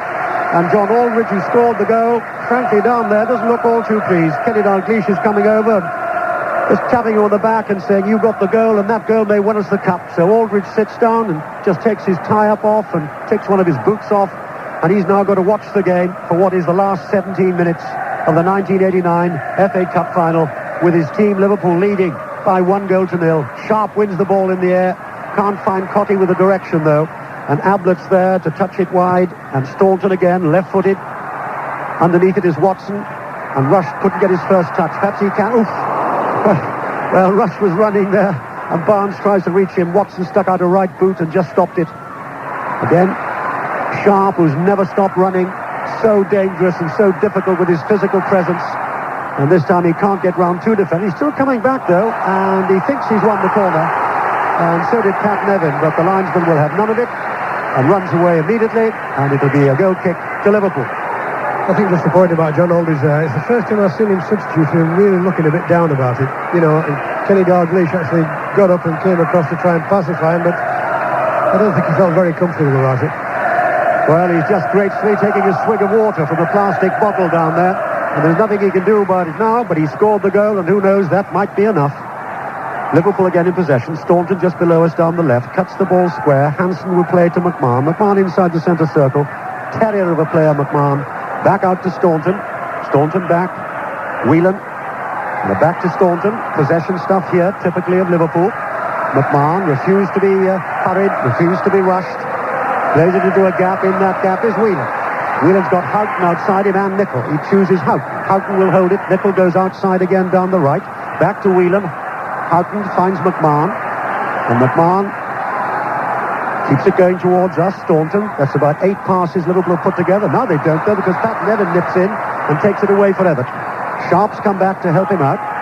Plays it back once more to McDonald, the fullback. Sharp's there too.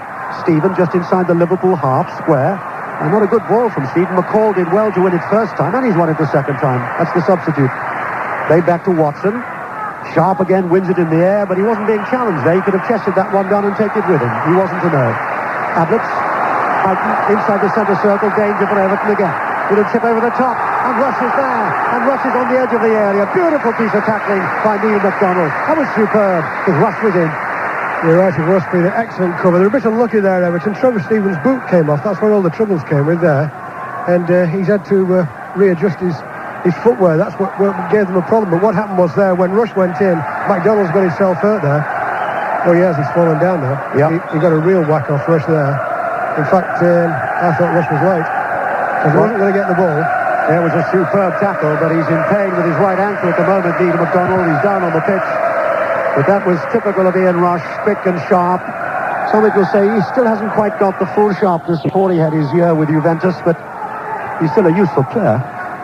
The thing is, though, when he's come on as a substitute, he's not the player he was, and it's no good saying he is. You know, people keep saying, well, you know, the point is he hasn't had his match practice, and you lose match sharpness. That's the thing you lose more than anything else. Throw for Everton, does so, gets the return ball back from Nevin. Tross comes in, Whelan's lost it. McMahon covers, though, for Liverpool, and clears before Sharp can challenge him. Watson comes in, so does Rush, and the ball will go Liverpool's way. Still Liverpool 1, Everton 0, and Liverpool have the throw. Steve Staunton just trots forward another 5-6 yards, about 10 yards, so that he's almost immediately below our commentary position. A back header by Stephen wasn't quite what he intended, but Watson was there just to touch it back to Southall. Another long kick from the Everton and Wales goalkeeper. Ablett underneath it for Liverpool. McMahon's there. He's challenged by McCall. Ball drops awkwardly, but it's still belted away to safety by Ablett. It's still inside the half, though, and Rush fouling Watson. Free kick, and now Colin Harvey will use his last card, and Ian Wilson will come on for Everton. Ian Wilson here now. McDonald with the free kick for Everton. It's inside the Liverpool penalty area. Jugglery there by Nevin. And I must say, from where I was sitting, it looked as if Nevin's jersey was being pulled then, but the referee's the man who counts. And in the meantime, Stephen is there. Stephen tries a shot. Deflected off Whelan. Flicked away by Houghton. Van den Hauwe is in the central position, though. Plays it wide. The fullback McDonald's there for Everton. Pumps it straight back, edge of the Liverpool penalty area. Hansen heads the ball away. Houghton plays it anywhere as long as it's wide. Wilson tries to get his first touch. Can't. Nicol is there. Van den Hauwe is there. Ball played infield. Wilson. McCall for Everton. Square to Stephen. Stephen has to drift away, back towards his own goal. Van den Hauwe had to jump to keep that one in, but his header simply reached Houghton. Beardsley, and the ball is again laid forward, but that'll go into touch for a Liverpool throw. And just mentioning that one player, Jim, I think just almost underlining what you said in the first half. Peter hasn't really got into the game, has he? Oh, sorry, Peter. Peter Beardsley. No, he's not really been the player that, I know he can be. I think he's a terrific player, Beardsley. He hasn't been able to get his runs in this left-hand side at the defence. That's what he's good at when he's about 40 yards out running at people. In the last few minutes, though, Peter, the game's gone very competitive. Been a needle creeping in. Incident there between Nicol and Van den Hauwe. Change just came off the cog for a minute there. A little more than 11 minutes of the 1989 FA Cup final remaining. Still Liverpool 1, Everton 0. John Aldridge after 4 minutes, who's now on the bench below us because Ian Rush has come on. Long clearance again from Southall. Sharp is underneath it, but Ablett's there to cover for Liverpool. Whelan. Houghton inside the centre circle, and then stabs the ball back to the left back. Staunton, square to Whelan. Straight ball from Whelan. Back to Ablett, just outside his own penalty area. And then he'll play it across that area to Grobbelaar. Grobbelaar will change direction by throwing the ball out to Nicol. And Nicol will, I think, play it back to Grobbelaar. And again, slowing it down as far as Liverpool are concerned. Attendance figure just been handed to me, 82,800 for the Merseyside final. As the ball is with one of those Merseyside giants, Liverpool in the shape of Steve Nicol. Nicol forward, a flick on by Rush, nobody there. Runs harmlessly back to Neville Southall. Made 3 or 4 excellent saves, the Everton goalkeeper, but Liverpool still have the goal. Nevin flicks away from Staunton. He's being challenged by Barnes, though. And Barnes beats Nevin, I think, by sheer physical strength there rather than anything else. Watson pumps it back. Hanson's underneath it. Beardsley chests it down to McMahon. McMahon onto Houghton, back to Beardsley inside the centre circle. Ball played out wide in space once more. Steve Nicol waits for it. Nicol will find Houghton, and Houghton plays it through the gap. Wasn't quite strong enough for Rush, though. And Radcliffe had covered well, and in the end, the ball goes back to Southall. Isn't that the lowest attendance for an FA Cup final ever, Peter? At Wembley, it is, I think. Almost certainly. But in the last 10 minutes, the game really has got a competitive edge to it now. It's all or nothing now. So it's not dissimilar to the league match we had 2 weeks ago between these two. The only difference is just been one flaw in Everton's defence in the period we've had so far. How many minutes have gone? 18, near enough. In that just one flaw where they didn't cover in the 4th minute and they've been punished for it. So far, Liverpool have not made a flaw at the back. And it's still the same scoreline in the Scottish Cup final at Hampden. It's there still Rangers 0, Celtic 1. It's Liverpool 1, Everton 0 in the FA Cup final here at Wembley on a sweltering afternoon. Everton straining everything now in what is the last 8.5 minutes of goal. Sharp with a header! And Grobbelaar there. He had space there. For once, Hanson and Ablett weren't covering Sharp. Got the header. Not really quite enough power and direction. They've gone another yard and it would have been up in the corner. Yes, it would, but they've never yet had Grobbelaar off his feet. The saves he's had to make, they've all been what I call comfortable for a goalkeeper. I would expect a professional goalkeeper to save all the ones that he's saved so far. They've been, the header from Sharp there. It was a good save. It was held well. I've seen them dropped. I know that, but it was comfortable for a first division goalkeeper. Everton have not really had Grobbelaar off his feet this afternoon. The ball is with that man, Grobbelaar. The ball touched back to him. And he'll take a little time, bounces it once. And then right out to the white line, it was 18-yard area. Long clearance, great sound, great noise here at Wembley. But Liverpool still have the slender lead. And Everton are throwing the lot at them now. They know the disappointment of defeat here. They won in 84 against Watford, but beaten by United in 85 and by Liverpool themselves in 86, of course. And again, I've heard so many players say Wembley Stadium is not the place for losers when it's all over. The sun shines on one team only, the winners. Well, is it going to be Liverpool? Is it going to be Everton? 8 minutes will decide it, or of course it could be extra time if Everton can pull one back. Nevin, down the line. Stephen, cross comes in from Stephen. Great save by Grobbelaar, but he's lost it again. And then clears as Wilson was coming in for the kill. That's the first real moment of danger I think he's had. He had to really get off his feet there to try to get out to that cross. He did well to come out, but he didn't quite hold it. Lovely little ball from Nevin, reverse pass inside. Good cross from Stephen. Grobbelaar couldn't quite hold it. That's his first real threat to me. as Everton have a free kick with Ian Rush offside, and Radcliffe, their captain, will take it left-footed, drops it just inside the Liverpool penalty area, head on once again by Sharp, and then hooked forward by Stephen inside the Liverpool penalty area. The header comes in and it bobbles, and Grobbelaar says that'll do nicely. It bobbled off Nevin. It was going a foot wide. Grobbelaar let it go wide, knowing it was a goal kick to Liverpool. Yes, there was an element of danger there too. When the ball was knocked into the box there, Sharp it was who won the header. He's won a few headers. Lots of them haven't dropped to advantage for Everton. That one dropped, in a fairly comfortable position. Nevin couldn't quite get round to it, so. Grobbelaar, goal kick, thumps it. Just inside the Everton half, headed away by Van den Hauwe. Nichols waiting for it though. He's challenged by Cottee, gets away from him, and then stabs it infield to Hansen, and Hansen will hold it, and then turn and quietly play it back to Grobbelaar. It's in Liverpool's interest now to keep the possession, and we have got exactly 6 minutes by our watch remaining of this cup final of 1989, and still the John Aldridge goal, set up beautifully by McMahon after just 4 minutes, divides these two Merseyside sides. Barnes, well, he gets away from three, but he couldn't get away from the fourth. The fourth was Watson.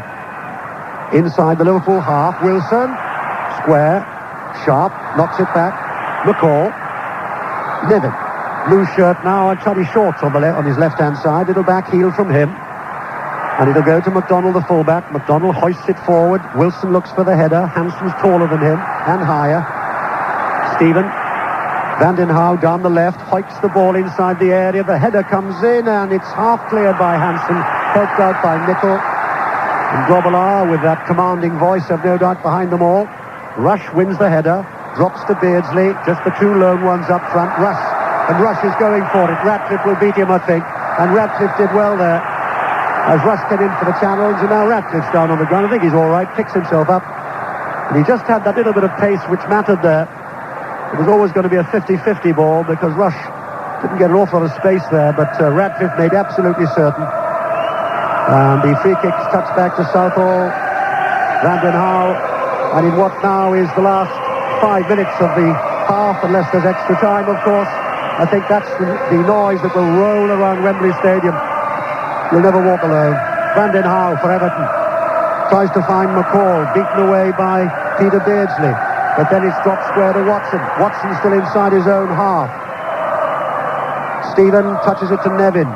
Tight to the near touchline, the Everton right. Still has to hold it, the former Chelsea man.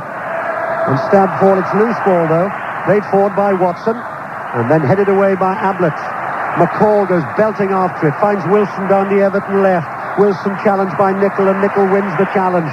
And then plays it intelligently off the legs of Wilson to win a goal kick for Liverpool. Played well, Nicol, hasn't he, Peter?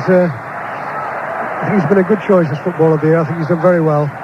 And I was just looking when I came through here, the last four winners of the Footballer of the Year title have all finished up on the losing side. So he's going to break a jinx, hasn't he, as well? But he's played very well. He comes forward with a lot of competence when he has the ball. He looks strong at the back, and he's comfortable when he gets in there half of the field as well. Yes, good on and off the field. Steve Nicol, when he gave his little speech at the Football Writers' Dinner the other night, when he got his prize, he praised everybody in the Liverpool team except himself. Watson is trying to be an outside right these days. He doesn't get the ball, though, because Ablett, helped by Barnes, clears. Underneath it goes McDonald. And now the crowd... Douglas, Beardsley's picked up a loose ball. Now then, can he do anything here? McMahon's going down the left for Liverpool. He's got Rush wide on the right. He's Beardsley staying behind. McMahon still holds it, then finds Beardsley, and Beardsley will lay it square into the path of Barnes, and there's always danger for the defenders with Barnes, but he decides to play an early ball back to Staunton. Staunton challenged by Cottee, and now he's challenged by Sharp, and in the end the ball goes loose, and it's picked up by Hansen, who sensibly just slows it all down. A little bit of madness there by Liverpool just for a second, and boos as Hansen, with 3 minutes to go, plays it back to Grobbelaar, and he won't be worried about the boos from the Evertonians, of course. They still lead 1-0. Fatigue makes errors, Pete, it really does. Slight fatigue there showing in Liverpool. It should have gone forward. Beardsley's first pass made it awkward for Barnes. Cottee going down the right for Everton. Cottee holds it, slides the ball square to Nevin. Nevin goes away from Staunton. Nevin going down the right fast. The cross comes in. Cannons off the shoulders of Ablett. Shouts for handball. It was never a handball. Back to Nevin, though. He's still going at the Liverpool defence. Cross comes in high to the far post, looking for sharp. Header comes in, going wide, and it came off the defender, I think, from Steve Nicol. Corner then to Everton. Yes, and Steve Nicol saved the day. It was a nice little run by Nevin. 2 little runs, in fact. The second one he got onto the back post, and it was Steve Nicol again who saved Liverpool. Good back post header. 2 minutes to go. 1-0 to Liverpool. But Everton have a corner, far side down their left. Little triangle of shadow on that far side. And in comes the corner to the near post, looking for Sharp, and the ball, and shouts for handball. No, says the referee. It came off Nicol. I think it hit his arm, but there was no question of intent. Several of the Everton players, particularly Wilson, having a very strong word with Joe Waddle, the referee, but back it goes, and it's another corner. I'm sure that'll be a talking point tomorrow morning for the Evertonians if they lose. Here comes the corner, driven in low. Wilson tries the back header, and out it goes again to the far side, and Stephen will hold it, and then he put the cross in high, and it was wasted over the top, and he's very disappointed with himself. Yes, we didn't have a very good view of that. We couldn't see whether it was handball or not from this position. There was a big appeal, and all the Evertonians who were facing the ball over there all stood up. So there must have been, something within reason, but the referee didn't see it. There's a bit of trouble now because we've got a spectator on the pitch. We can do without him, can't we? I think the point is, Peter, though, it's again, when it came out to Stephen the second time, after the incident, what happened was Stephen put the ball behind the goal, and that to me has been Everton's weakness today. The final pass has let them down. And one other point too is that, there's a lot of possession, but it's all been to feet, not much beyond defenders. That's been the other thing to me. We're in the last minute of the game by our watch. Joe Waddle may add a little time on, but not very much. We've had only 2 stoppages that I can remember in the second half. Van den Hauwe plays it all the way back to Southall, a long clearance from him. And then it'll flick on. Everton have the possession. Sharp finds Nevin. Nevin on the edge of the area. Ball goes to Watson. He drives it there, and it's there. And Stuart McCall has equalised for Everton in what is the last 5 seconds of the half. Unbelievable stuff here. Nevin set it up. The cross came in. Grobbelaar saved it, and Stuart McCall hammered it into an empty net. Liverpool won, Everton won, and we're in now, I would have thought, extra time. Well, that's incredible. I really couldn't see the goal coming, Peter. I must be honest, I couldn't see it coming. But in the last few minutes, the urgency's crept into it. I don't know what all these people are doing on the pitch. They're going off. But it's the excitement of it, really. But when the ball came across, Grobbelaar got his right hand to it. There was a half chance for Nicol to get to it as it dropped. And he was just beaten to it. Paul just got there to it, just got his foot there to it. So, well, that's amazing, really, isn't it? But full marks to Everton for the persistence. They've had a lot of possession, they've worked at it. And I wouldn't mind thinking that 1 or 2 of these Liverpool people think, by golly, we're going to get through another 30 minutes now in this heat. Well, we've seen some fairly dramatic endings, Jim, to a cup final, I must say. They wouldn't come more dramatic than that. We did have a suspicion of a pitch invasion, I'll tell you, a minute ago while Jimmy was speaking, because, of course, there are no fences here, but it's all been settled, I'm glad to say. The stewards quickly got the ball back, and there are no signs at all of any trouble. And we're now deep into injury time here, and I see Joe Waddle looking at his linesman. Oh, Evertonians will remember this. 1-1. What a last 2 minutes. Wilson going down the left, challenged by Nicol. Playing at right back, a right-footed player. Steve Nicol, very versatile now, crosses to the far side. Everton from right to left. So Steve Nicol, the footballer of the year, who gets his first... No, he doesn't. He almost got it in the air there, but he couldn't rise for it. And Benison comes on. So all the substitutions have been made, and my word, McCall, who came on as a substitute for Everton, getting that equaliser. 5 seconds to go in normal time. The man who scrambled the winning goal against the holders Wimbledon in the quarter-final. It was another scrambled effort from 4 yards. Great work put in by Dave Watson. And now Nevin, stockings rolled down, has got the ball over on the far side. Works the ball into the area. Cotty trying to turn Ablett. Gets it across to the near post. And Bruce Grobbelaar is down. And he's got it. And it won't be just a question of skills now. It's more than that. It's fitness, of course, in this grueling heat. The players will be not only physically drained, but emotionally drained as well on this day. And there's something else that occurs to me too. Once upon a time we were talking about this game having to be settled today, weren't we? Kenny Dalglish was fighting the idea of a penalty shootout. Well, that was prophetic, wasn't it? Who knows? We might well need another game. Both managers pressed for that, of course, a replay. And into extra time we go at 1-1. Always likely to go into extra time, so close these two sides. They drew both of their league matches this season. And Everton have the ball with their goalkeeper Neville Southall. So no more players can be introduced into this game. Substitutes have been made. Southall's clearance. Sharp allows it to bounce. Heads it down. And Stephen takes over on the right. That's his orthodox position. Nevin's come in field. The ball is though with Cottee, 10 yards from the corner flag. Cottee goes back about 15 yards to the fullback McDonald. McDonald, a flat cross, dealt with by Houghton. Stabs it down for McMahon. McMahon can't get clear though. Great tackle by Stephen. Everton clearly here are pumped up. And why not by that equaliser? The game looked to be all over. That's why we had the invasion of the pitch. It was sheer exuberance, I think, nothing more than that. Can't condone it, of course, but it was just sheer excitement. As Cottee is offside, Everton thwarted in that moment. Free kick to Liverpool. Yes, as you say, Mike, it was a boost for Everton, and they will take that boost into the first period of extra time, certainly. Liverpool have got to settle after the goal as well. You know, they will feel a little bit deflated. The cup was practically theirs, and suddenly it's just taken away from them, so they've got to pick themselves up from that. Barry Venison, who captained Sunderland here in the 85 Milk Cup final against Dave Watson's Norwich. His long ball. Houghton now picks it up. Houghton tries a shot with his right foot. Neville Southall's behind it and then palms it down to make the clearance and almost sets up another opening for Houghton, who comes through. But Southall recovers second time round, and now he's cleared. Cottee shielding his eyes there. I think he lost the ball in the sun and he couldn't get onto it. And it was far too high for him anyway. And the other goalkeeper, Grobbelaar, has cleared towards the near side. Trevor Stephen, who really has played well in that important area in midfield, now been joined out there by McCall against McMahon and Whelan. McCall, the equalising goal for Everton with just 5 seconds left of normal time.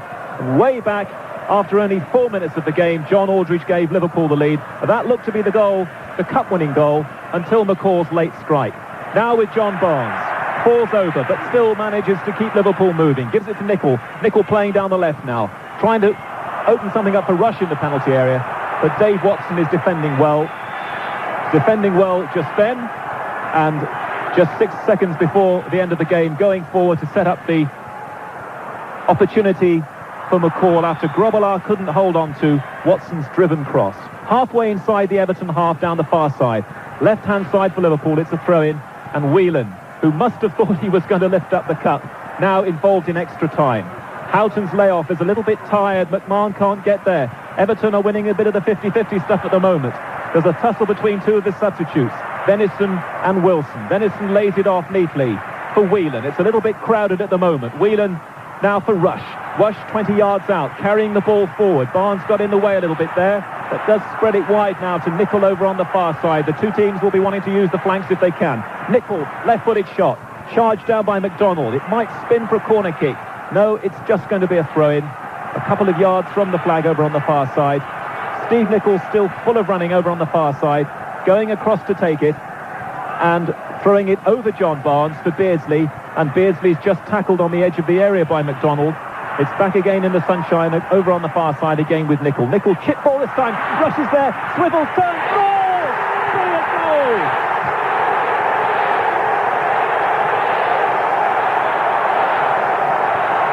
And Merseyside history is created at Wembley by Ian Rush, who puts Liverpool not only back into the lead here in the cup final, but breaks the record set by the legendary Dixie Deans of scoring now 20 goals in Merseyside derby. It has not been Ian Rush's season since he returned from Juventus, but now it's ending on a high for him because Rush has come on as a substitute, and after 5 minutes into extra time, puts Liverpool back in the front with a swivel and a crushing finish. Liverpool 2, Everton 1. Superb finish. Everton's defence just caught really because they allowed him to turn, but he turned in a flash. And the ball's at the other end, but he's offside. Rush had his back to goal when the ball came. It was a lovely ball in from Nicol. Nice little chip in with his right foot, in-swinger from left back. He let it bounce onto his right foot, turned the defender. I think it was Ratcliffe. I wasn't positive, but I think it was Ratcliffe. And as he turned, he struck it perfectly. If Southall had had Grobbelaar next to him, they both wouldn't have stopped that. What a personal story we've got now with Ian Rush. the man whose 2 goals, of course, won the cup for Liverpool in the last Merseyside FA Cup final 3 years ago. They came from behind on that day to win by 3-1. Rush scored 2 goals, won the double, of course. He might be now setting up another double for Dalglish. He's played the ball through for Barnes, but Barnes, or was it Beardsley, offside just. Flag goes up near side. Free kick to Everton. 6 minutes gone then in extra time. Remarkable stuff here at Wembley. Aldridge in the starting lineup. Rush on the bench. Aldridge scores. Liverpool 1-0. Everton equalise. 5 seconds to go. Stuart McCall substitute. Rush, who came on earlier for John Aldridge, scores a brilliant goal on the turn.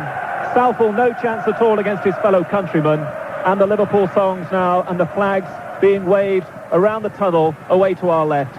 Great character here being shown by Liverpool, because they were down a little bit, of course, and why not after Everton's late equaliser. They've picked themselves up, recharged the batteries, leading here by 2-1, and playing sensibly now from Whelan back to Bruce Grobbelaar. Psychological test as well for Everton. Dragged themselves off the floor once. They've got to do it again now. Seems easy in this sort of feat. And, they may be thinking, oh, well, perhaps it's not our year, you never know. But they've done it once. Why can't they do it again? If there's a moment, Jimmy, we'll get a comment about Rushy breaking the Dixie Dean record and all that. But even more important from Liverpool's point of view, he might have won the cup for them.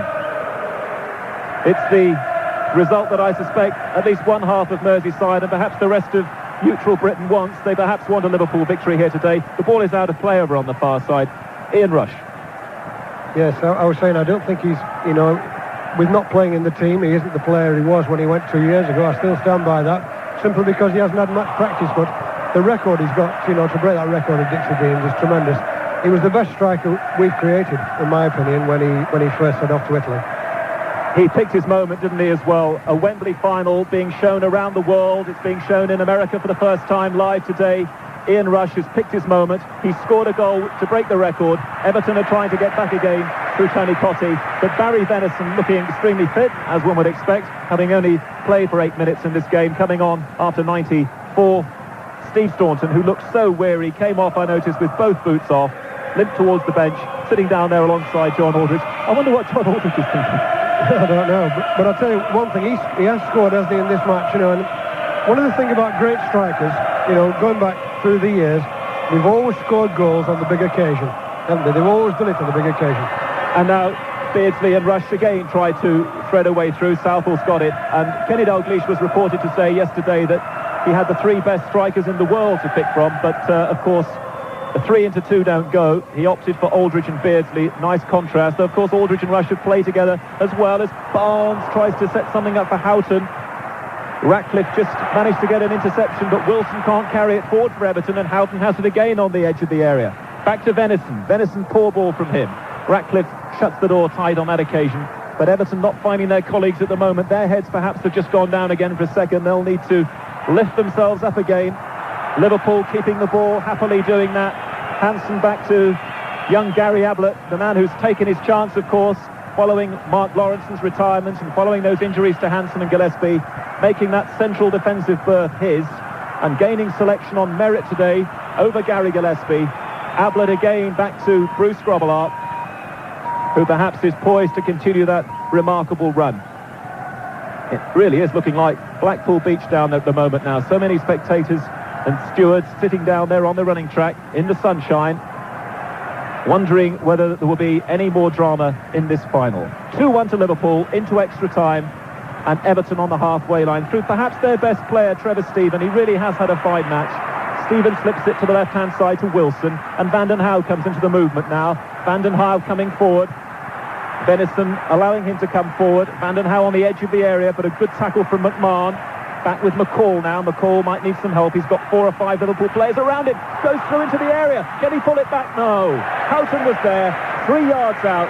Snakes his leg in. Grobbelaar's got it. Good run though by McCall. Great little run, yes.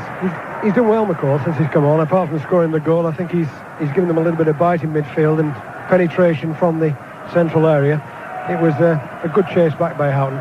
He's one player, Houghton. He never seems to tire. He doesn't seem to tire. Of all the rest, he's got a tremendous engine. Just keeps going all the time. Jack Charlton was saying to me of all the players he's seen, he doesn't think he's seen anybody who runs as far and as often as Ray Houghton. And he's got the ball again.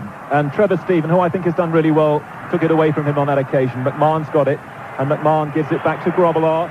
John Barnes is in space over on the far side. Could it be third time lucky for him? This is his third FA Cup final.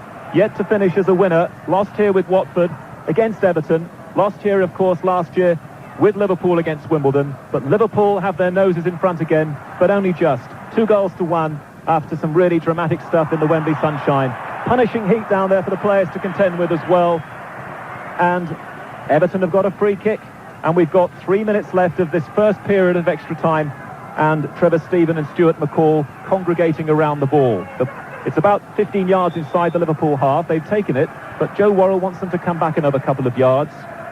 He's been a stickler for that throughout the game, but he's been consistent, that's the main thing. And Kevin Ratcliffe makes a mark and prepares to take the free kick. McDonnell makes a run to the far side. Ratcliffe, though, goes straight down the centre. Hansen rises, finds McCall, though. McCall shot! Equalising goal for Everton!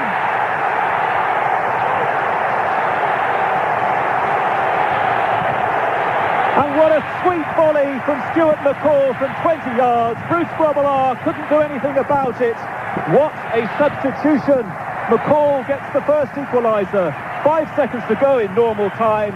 And following that free kick, which Liverpool didn't get away cleanly, McCall, with 3 minutes to go in the first period of extra time, has scored again. It's Liverpool 2, Everton 2. Tremendous, isn't it, really? You know, full credit to the players and full credit to McCall as well. He saw his opportunity. As it dropped, the Liverpool defence didn't come out and challenge him. That's fatigue. Whether they would have closed him down in the first 90 minutes, there was a little bit of fatigue there. As the ball came out, he saw his chance. He hit it perfectly with an excellent view of it. Grobbelaar couldn't respond to that. It was in the side netting. Perfect chance. It's amazing. I said, didn't I, earlier on, Mark, I thought McCall might have been in the original selection.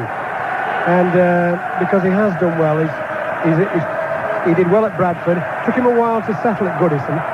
Took him a little while to settle, but he's done it. And, you know, he's proved the point here today to me. I think this performance here today has now really, you know, brought him home at Goodison. And Everton are coming again down the right-hand side. And Nevin's trying to take on Ablett. Well, you said earlier in the commentary, Jimmy, that Bruce had been off his feet here today. He has now, twice. And McCall's made him do that. He made him pick the ball out of the back of the net twice. Are we heading, I wonder, for Thursday, June the 8th? Personally, I hope not. Let's hope it's settled here today, because we don't want this one to continue for another fortnight or so. I think it's all set up really for a finish here today with these 82,000 people on this glorious day. Fiercely competitive game. Everton again, well, back in it now. Perhaps they've got the initiative again, but Liverpool still showing great character. Barnes to Rush, and Rush has scored another goal with his head. And I don't believe it. Within a minute and a half of Everton equalising for the second time, John Barnes breaks down the left, delivers the cross, a little crouch from Ian Rush, and a header past Neville Southall. And not only has he broken that Dixie Dean record, he's gone even one past him now. He's now scored 21 goals in Merseyside derbies. Spectacular substitutions in this final. 2 goals from the corner substitute, 2 goals from Russia substitutes, and Liverpool lead here by 3 goals to 2. Excellent header, excellent cross, but I must say it, I feel that what's happening now is fatigue is starting to tell. You know, there was no close down again from Everton there. Rush had a free header, the ball travelled all of 35, 40 yards. They had the 2 central defenders back, no challenge. Rush took the chance superbly. And I make it that we have time up now for the first period of extra time. Colin Harvey will be so disappointed with that his team concede within seconds really of scoring.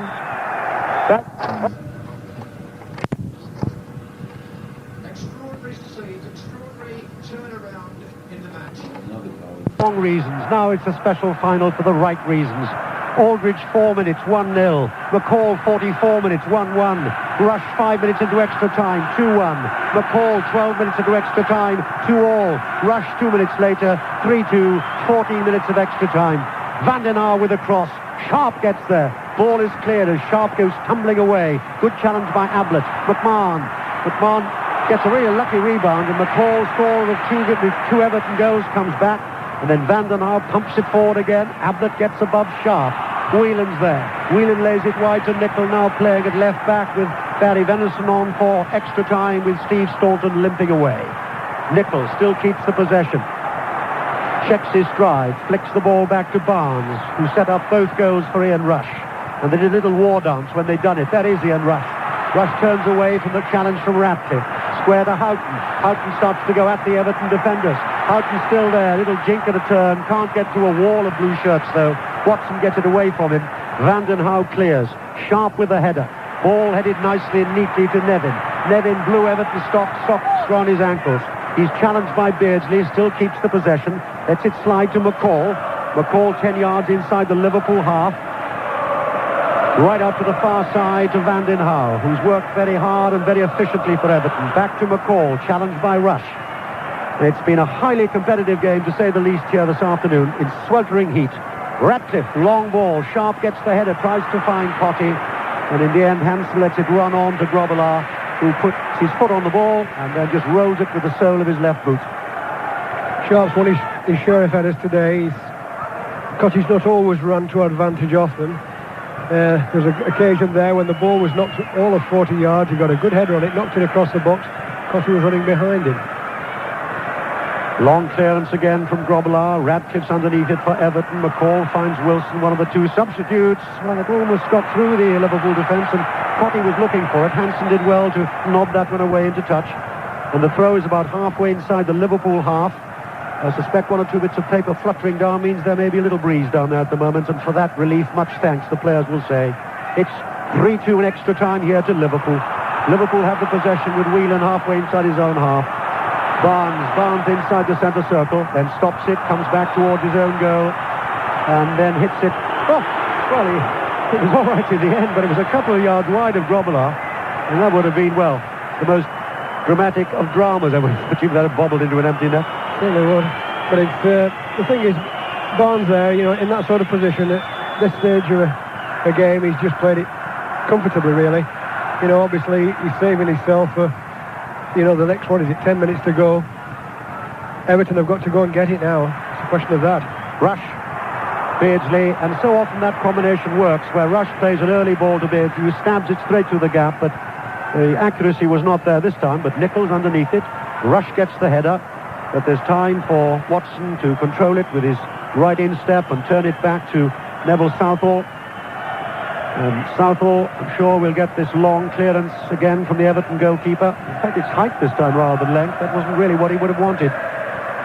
Underneath it, the battle by Whelan finds Nicol, left back just below us. Too far forward for Rush, and indeed Watson realises Rush has got no earthly chance of getting that, so lets it run on to Southall. We have had a little more than 3.5 minutes of the second period of extra time. And it is Liverpool 3, Everton 2, Aldridge, McCall, Rush in that order. And twice Everton have dragged themselves off the floor. Can they do it now? And again, Grobbelaar taking plenty of time with the clearance, right-footed. Looks a little bit tired now, not surprisingly. Doesn't get quite the length. And Whelan nods the ball to Nicol. And Nicol will check and hold as he's challenged by Stephen, and then plays it square. Safe ball to Hansen inside the centre circle. Hansen to Beardsley, on to Barnes. Play on, says the referee. Good decision. Rush tries the shot, and it goes. And Houghton, a great save by Southall. That had to be a goal from Ray Houghton. It was mishit by Rush, and Houghton was there, and Southall saved it. Well, I think Ray Houghton should have settled it there. When Rush hit the ball, it was deflected right into his path, really. It was plumb centre of the goal, no more than 8 or 9 yards out. Southall's a hard man to pass, I'll admit, but I think he should have buried that. But a good save by Southall. As Houghton takes the corner himself short, Venison's gone to help him out. They both fall down because they're challenged by McCall, and McCall, I think, has got away with it because he's got the pace. He has indeed got away from both of them. And a good tackle back by Venison, but it still reaches Cotty on the halfway line. Cotty to McCall. And Everton will keep the possession inside their own half as Stephen plays it towards us. Picked up in the end by McDonald, and quite skills from Everton. They feel that perhaps they can still come back here. McCall hoists it forward. Nevin's just outside the Liverpool area. The shot by Shaw. The area was going wide, but that was a good effort. He saw Grobler off his line. He tried a swinging shot. What he was hoping at the top right-hand corner, a couple of feet wide. Yes, it was a good move from the back there by Everton. About 3 or 4 good passes put together. Nevin actually was backing into Ablett. I think had the shot been in danger at all, I think the referee would have blown up. Well, that was an awful goal kick by Grobler. Didn't go more than 20 yards outside his area. Fortunate for him, there were a lot of red shirts to cover up his embarrassment. And then Venison knocks it 25 yards back to Grobler. Yes, that's fatigue as well, but it's noticeable that Liverpool now are trying to take the sting out of the game. They're knocking it backwards. They've knocked it backwards 2 or 3 times already in this period of extra time. Back to Grobler, and he's taking his time as well. The onus is all on Everton now. It's nothing to do with performance now, it's purely on the result. As Beardsley takes the ball from Barnes on to McMahon. McMahon square to Whelan inside the centre circle. Plays it wide to the right back, Venison, who's got a fresh pair of legs in this extra period of extra time as he came on as a substitute. And he's happy just to play it square to Nicol. And Nicol's just as happy to play it back to Ablett. And boos of frustration from the Everton supporters. And Nicol will play it back once more to Ablett. And Ablett will let it run on to Grobler. And we have 8 minutes of extra time remaining. It's all on Everton really to go and get the ball. Although a lot of people will be decrying this, the neutrals particularly will be saying, that's not very good. But the point is, they've done all the hard work now. They don't want to give it away, so they'll play it around. It's up to Everton to come and close it down and make it difficult for Liverpool to knock it around at the back. It's a throw into Everton, and Van den Hauwe races along that track far side to get hold of the ball. He's got hold of it, and he'll run back also to the spot that's being pointed out by the linesman. Liverpool 3, Everton 2. In extra time here in the 1989 Cup final. This McCall had equalised in the dying seconds for Everton after John Aldridge had given the lead after only 4 minutes. The highest of drama here, and we still don't know. Southall now decides to come way outside his own penalty area to get even longer distance from his kick, and he does too. Drops it just outside the Liverpool penalty area. Nichols underneath it, drops though to Stephen. Stephen back to McDonald, the right back. McDonald drifts it forward. McCall, little chip from him, looking for Sharp. Half headed away by Whelan. And then a ball hammered in. Well, it wasn't a bad effort from Stephen. It was worth having a go at it. It was a good couple of yards wide in the end. Goal kick to Liverpool. Yes. Run down the touchline to get the ball. There's no ball boys over there, or on this touchline either. They're behind 2 sets of goals. Nobody on the touchline. As the ball is laid through a gap, and Rush is there, and Rush hasn't got round Southall. A great save again. Southall, one Welsh international against another, and again Southall saves Everton, because another goal for Liverpool now would seal it surely. Southall in great form as he's been all season for Everton.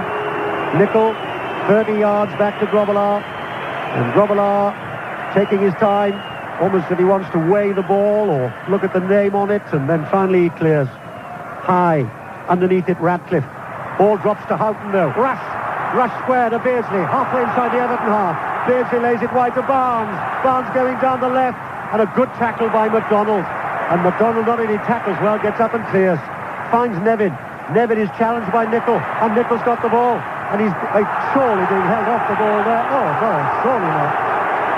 Clearly Trevor Stephen there was obstructing Steve Nicol, but Joe Worrell was closer and said, no, we'll play on. But that clearly was an obstruction to me, and I would have given an indirect free kick. There we are.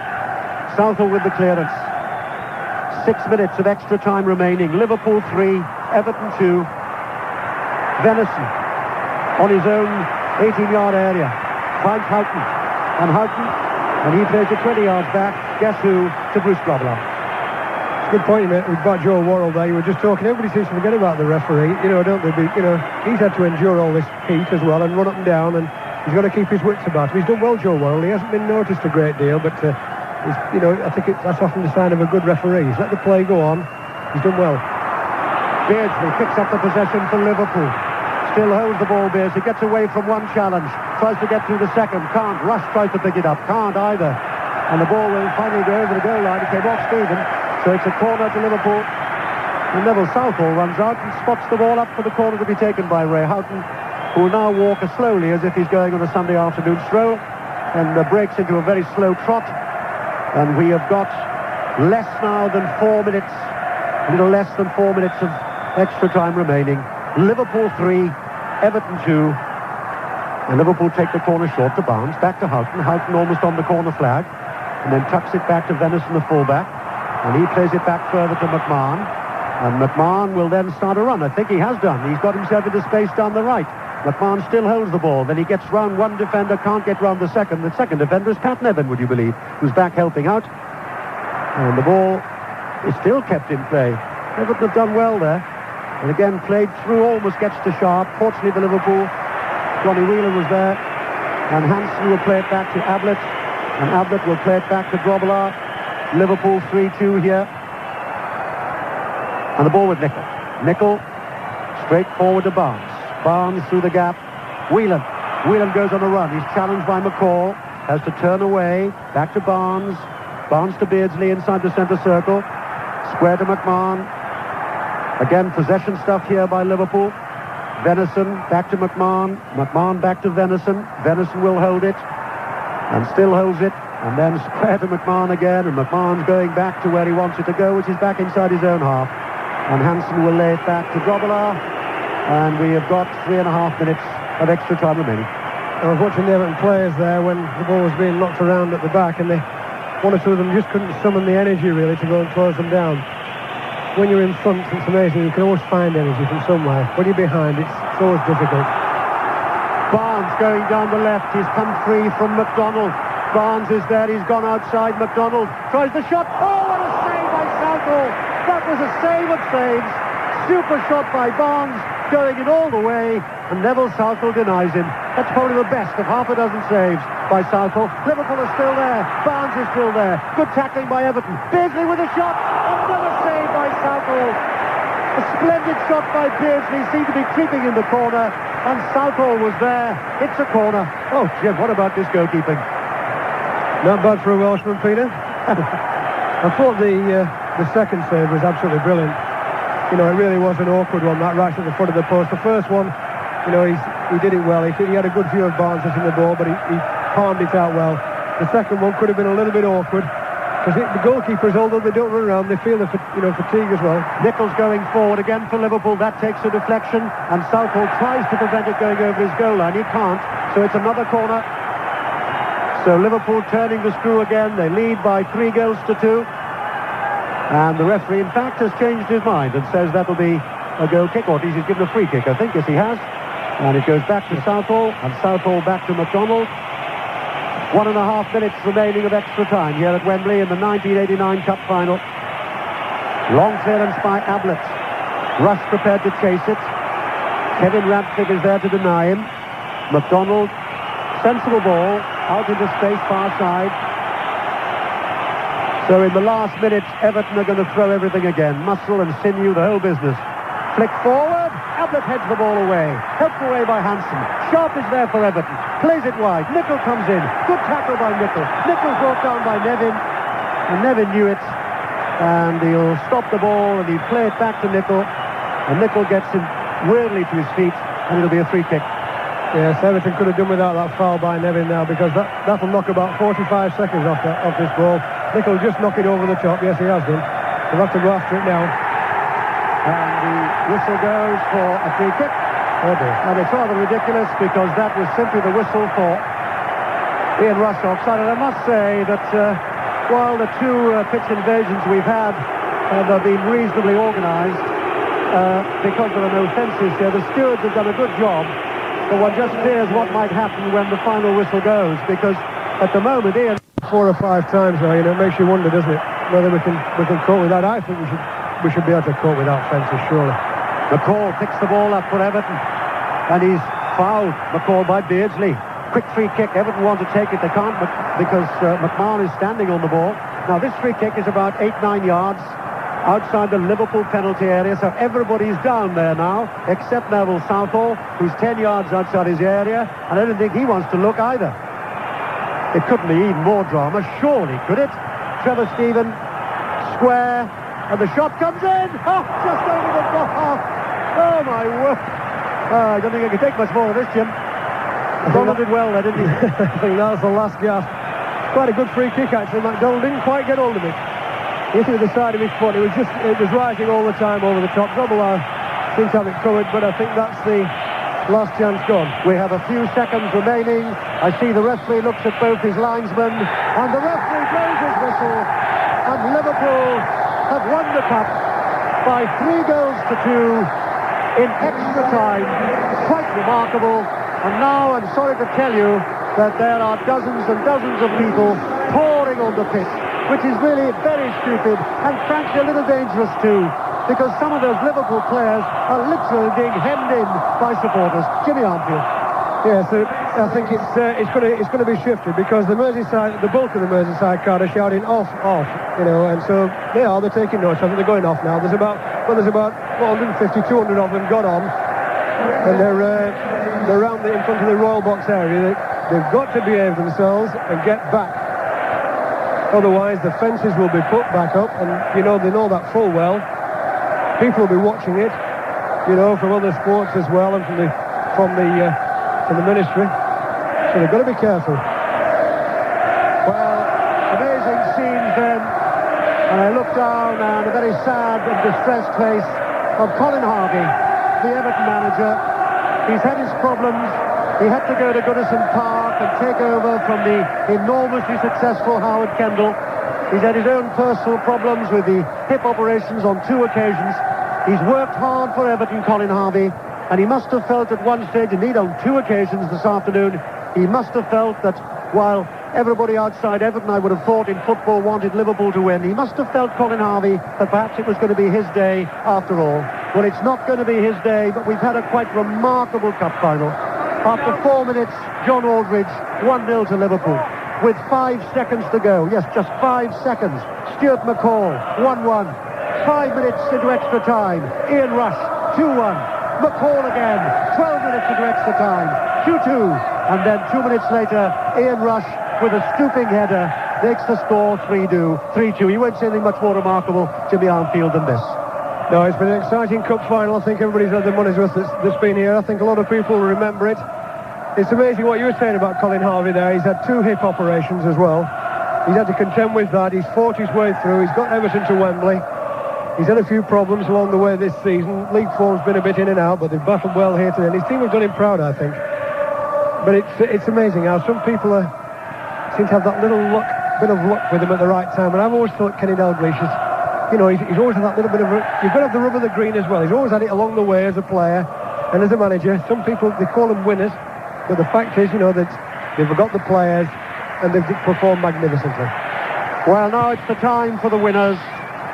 And they move across the carpet below us to go up those steps. And the winners are Liverpool this afternoon. And Ronnie Whelan, and I'm reminded by my colleague Alan Green, that the last time a Republic of Ireland international lifted the cup was Noel Cantwell for Manchester United against Leicester City back in 1963. Well, the Republic of Ireland are represented there with a bright white number 5 on the back of his very red Liverpool jersey. And it'll be Ronnie Whelan in a moment who will step forward. The Duchess of Kent, and just about a minute ago, 2 sets of colours, in that front box, red and white and blue and white. They've now put red and white on the cup. The Duchess smiles, hands it to Ronnie Whelan. John Smith, the chairman of Liverpool, smiles as well. And Ronnie Whelan will turn, and he'll hold up a piece of silver. It belongs to Liverpool FC.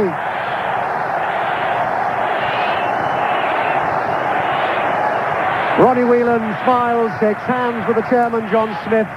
And away in the pitch, the Everton players sit disconsolately. A number of players have said to me, Wembley Stadium is not the place for losers. Well, certainly Everton have played their part in making this a memorable time. There's Bruce Grobbelaar, and he puts the lid of the cup on the head of Ronnie Whelan. That's Bruce Grobbelaar, the clown, but also Bruce Grobbelaar, the ace goalkeeper. And there's Barry Venison, the man who came on in extra time. And there's Steve Staunton, who went on for Venison to come on.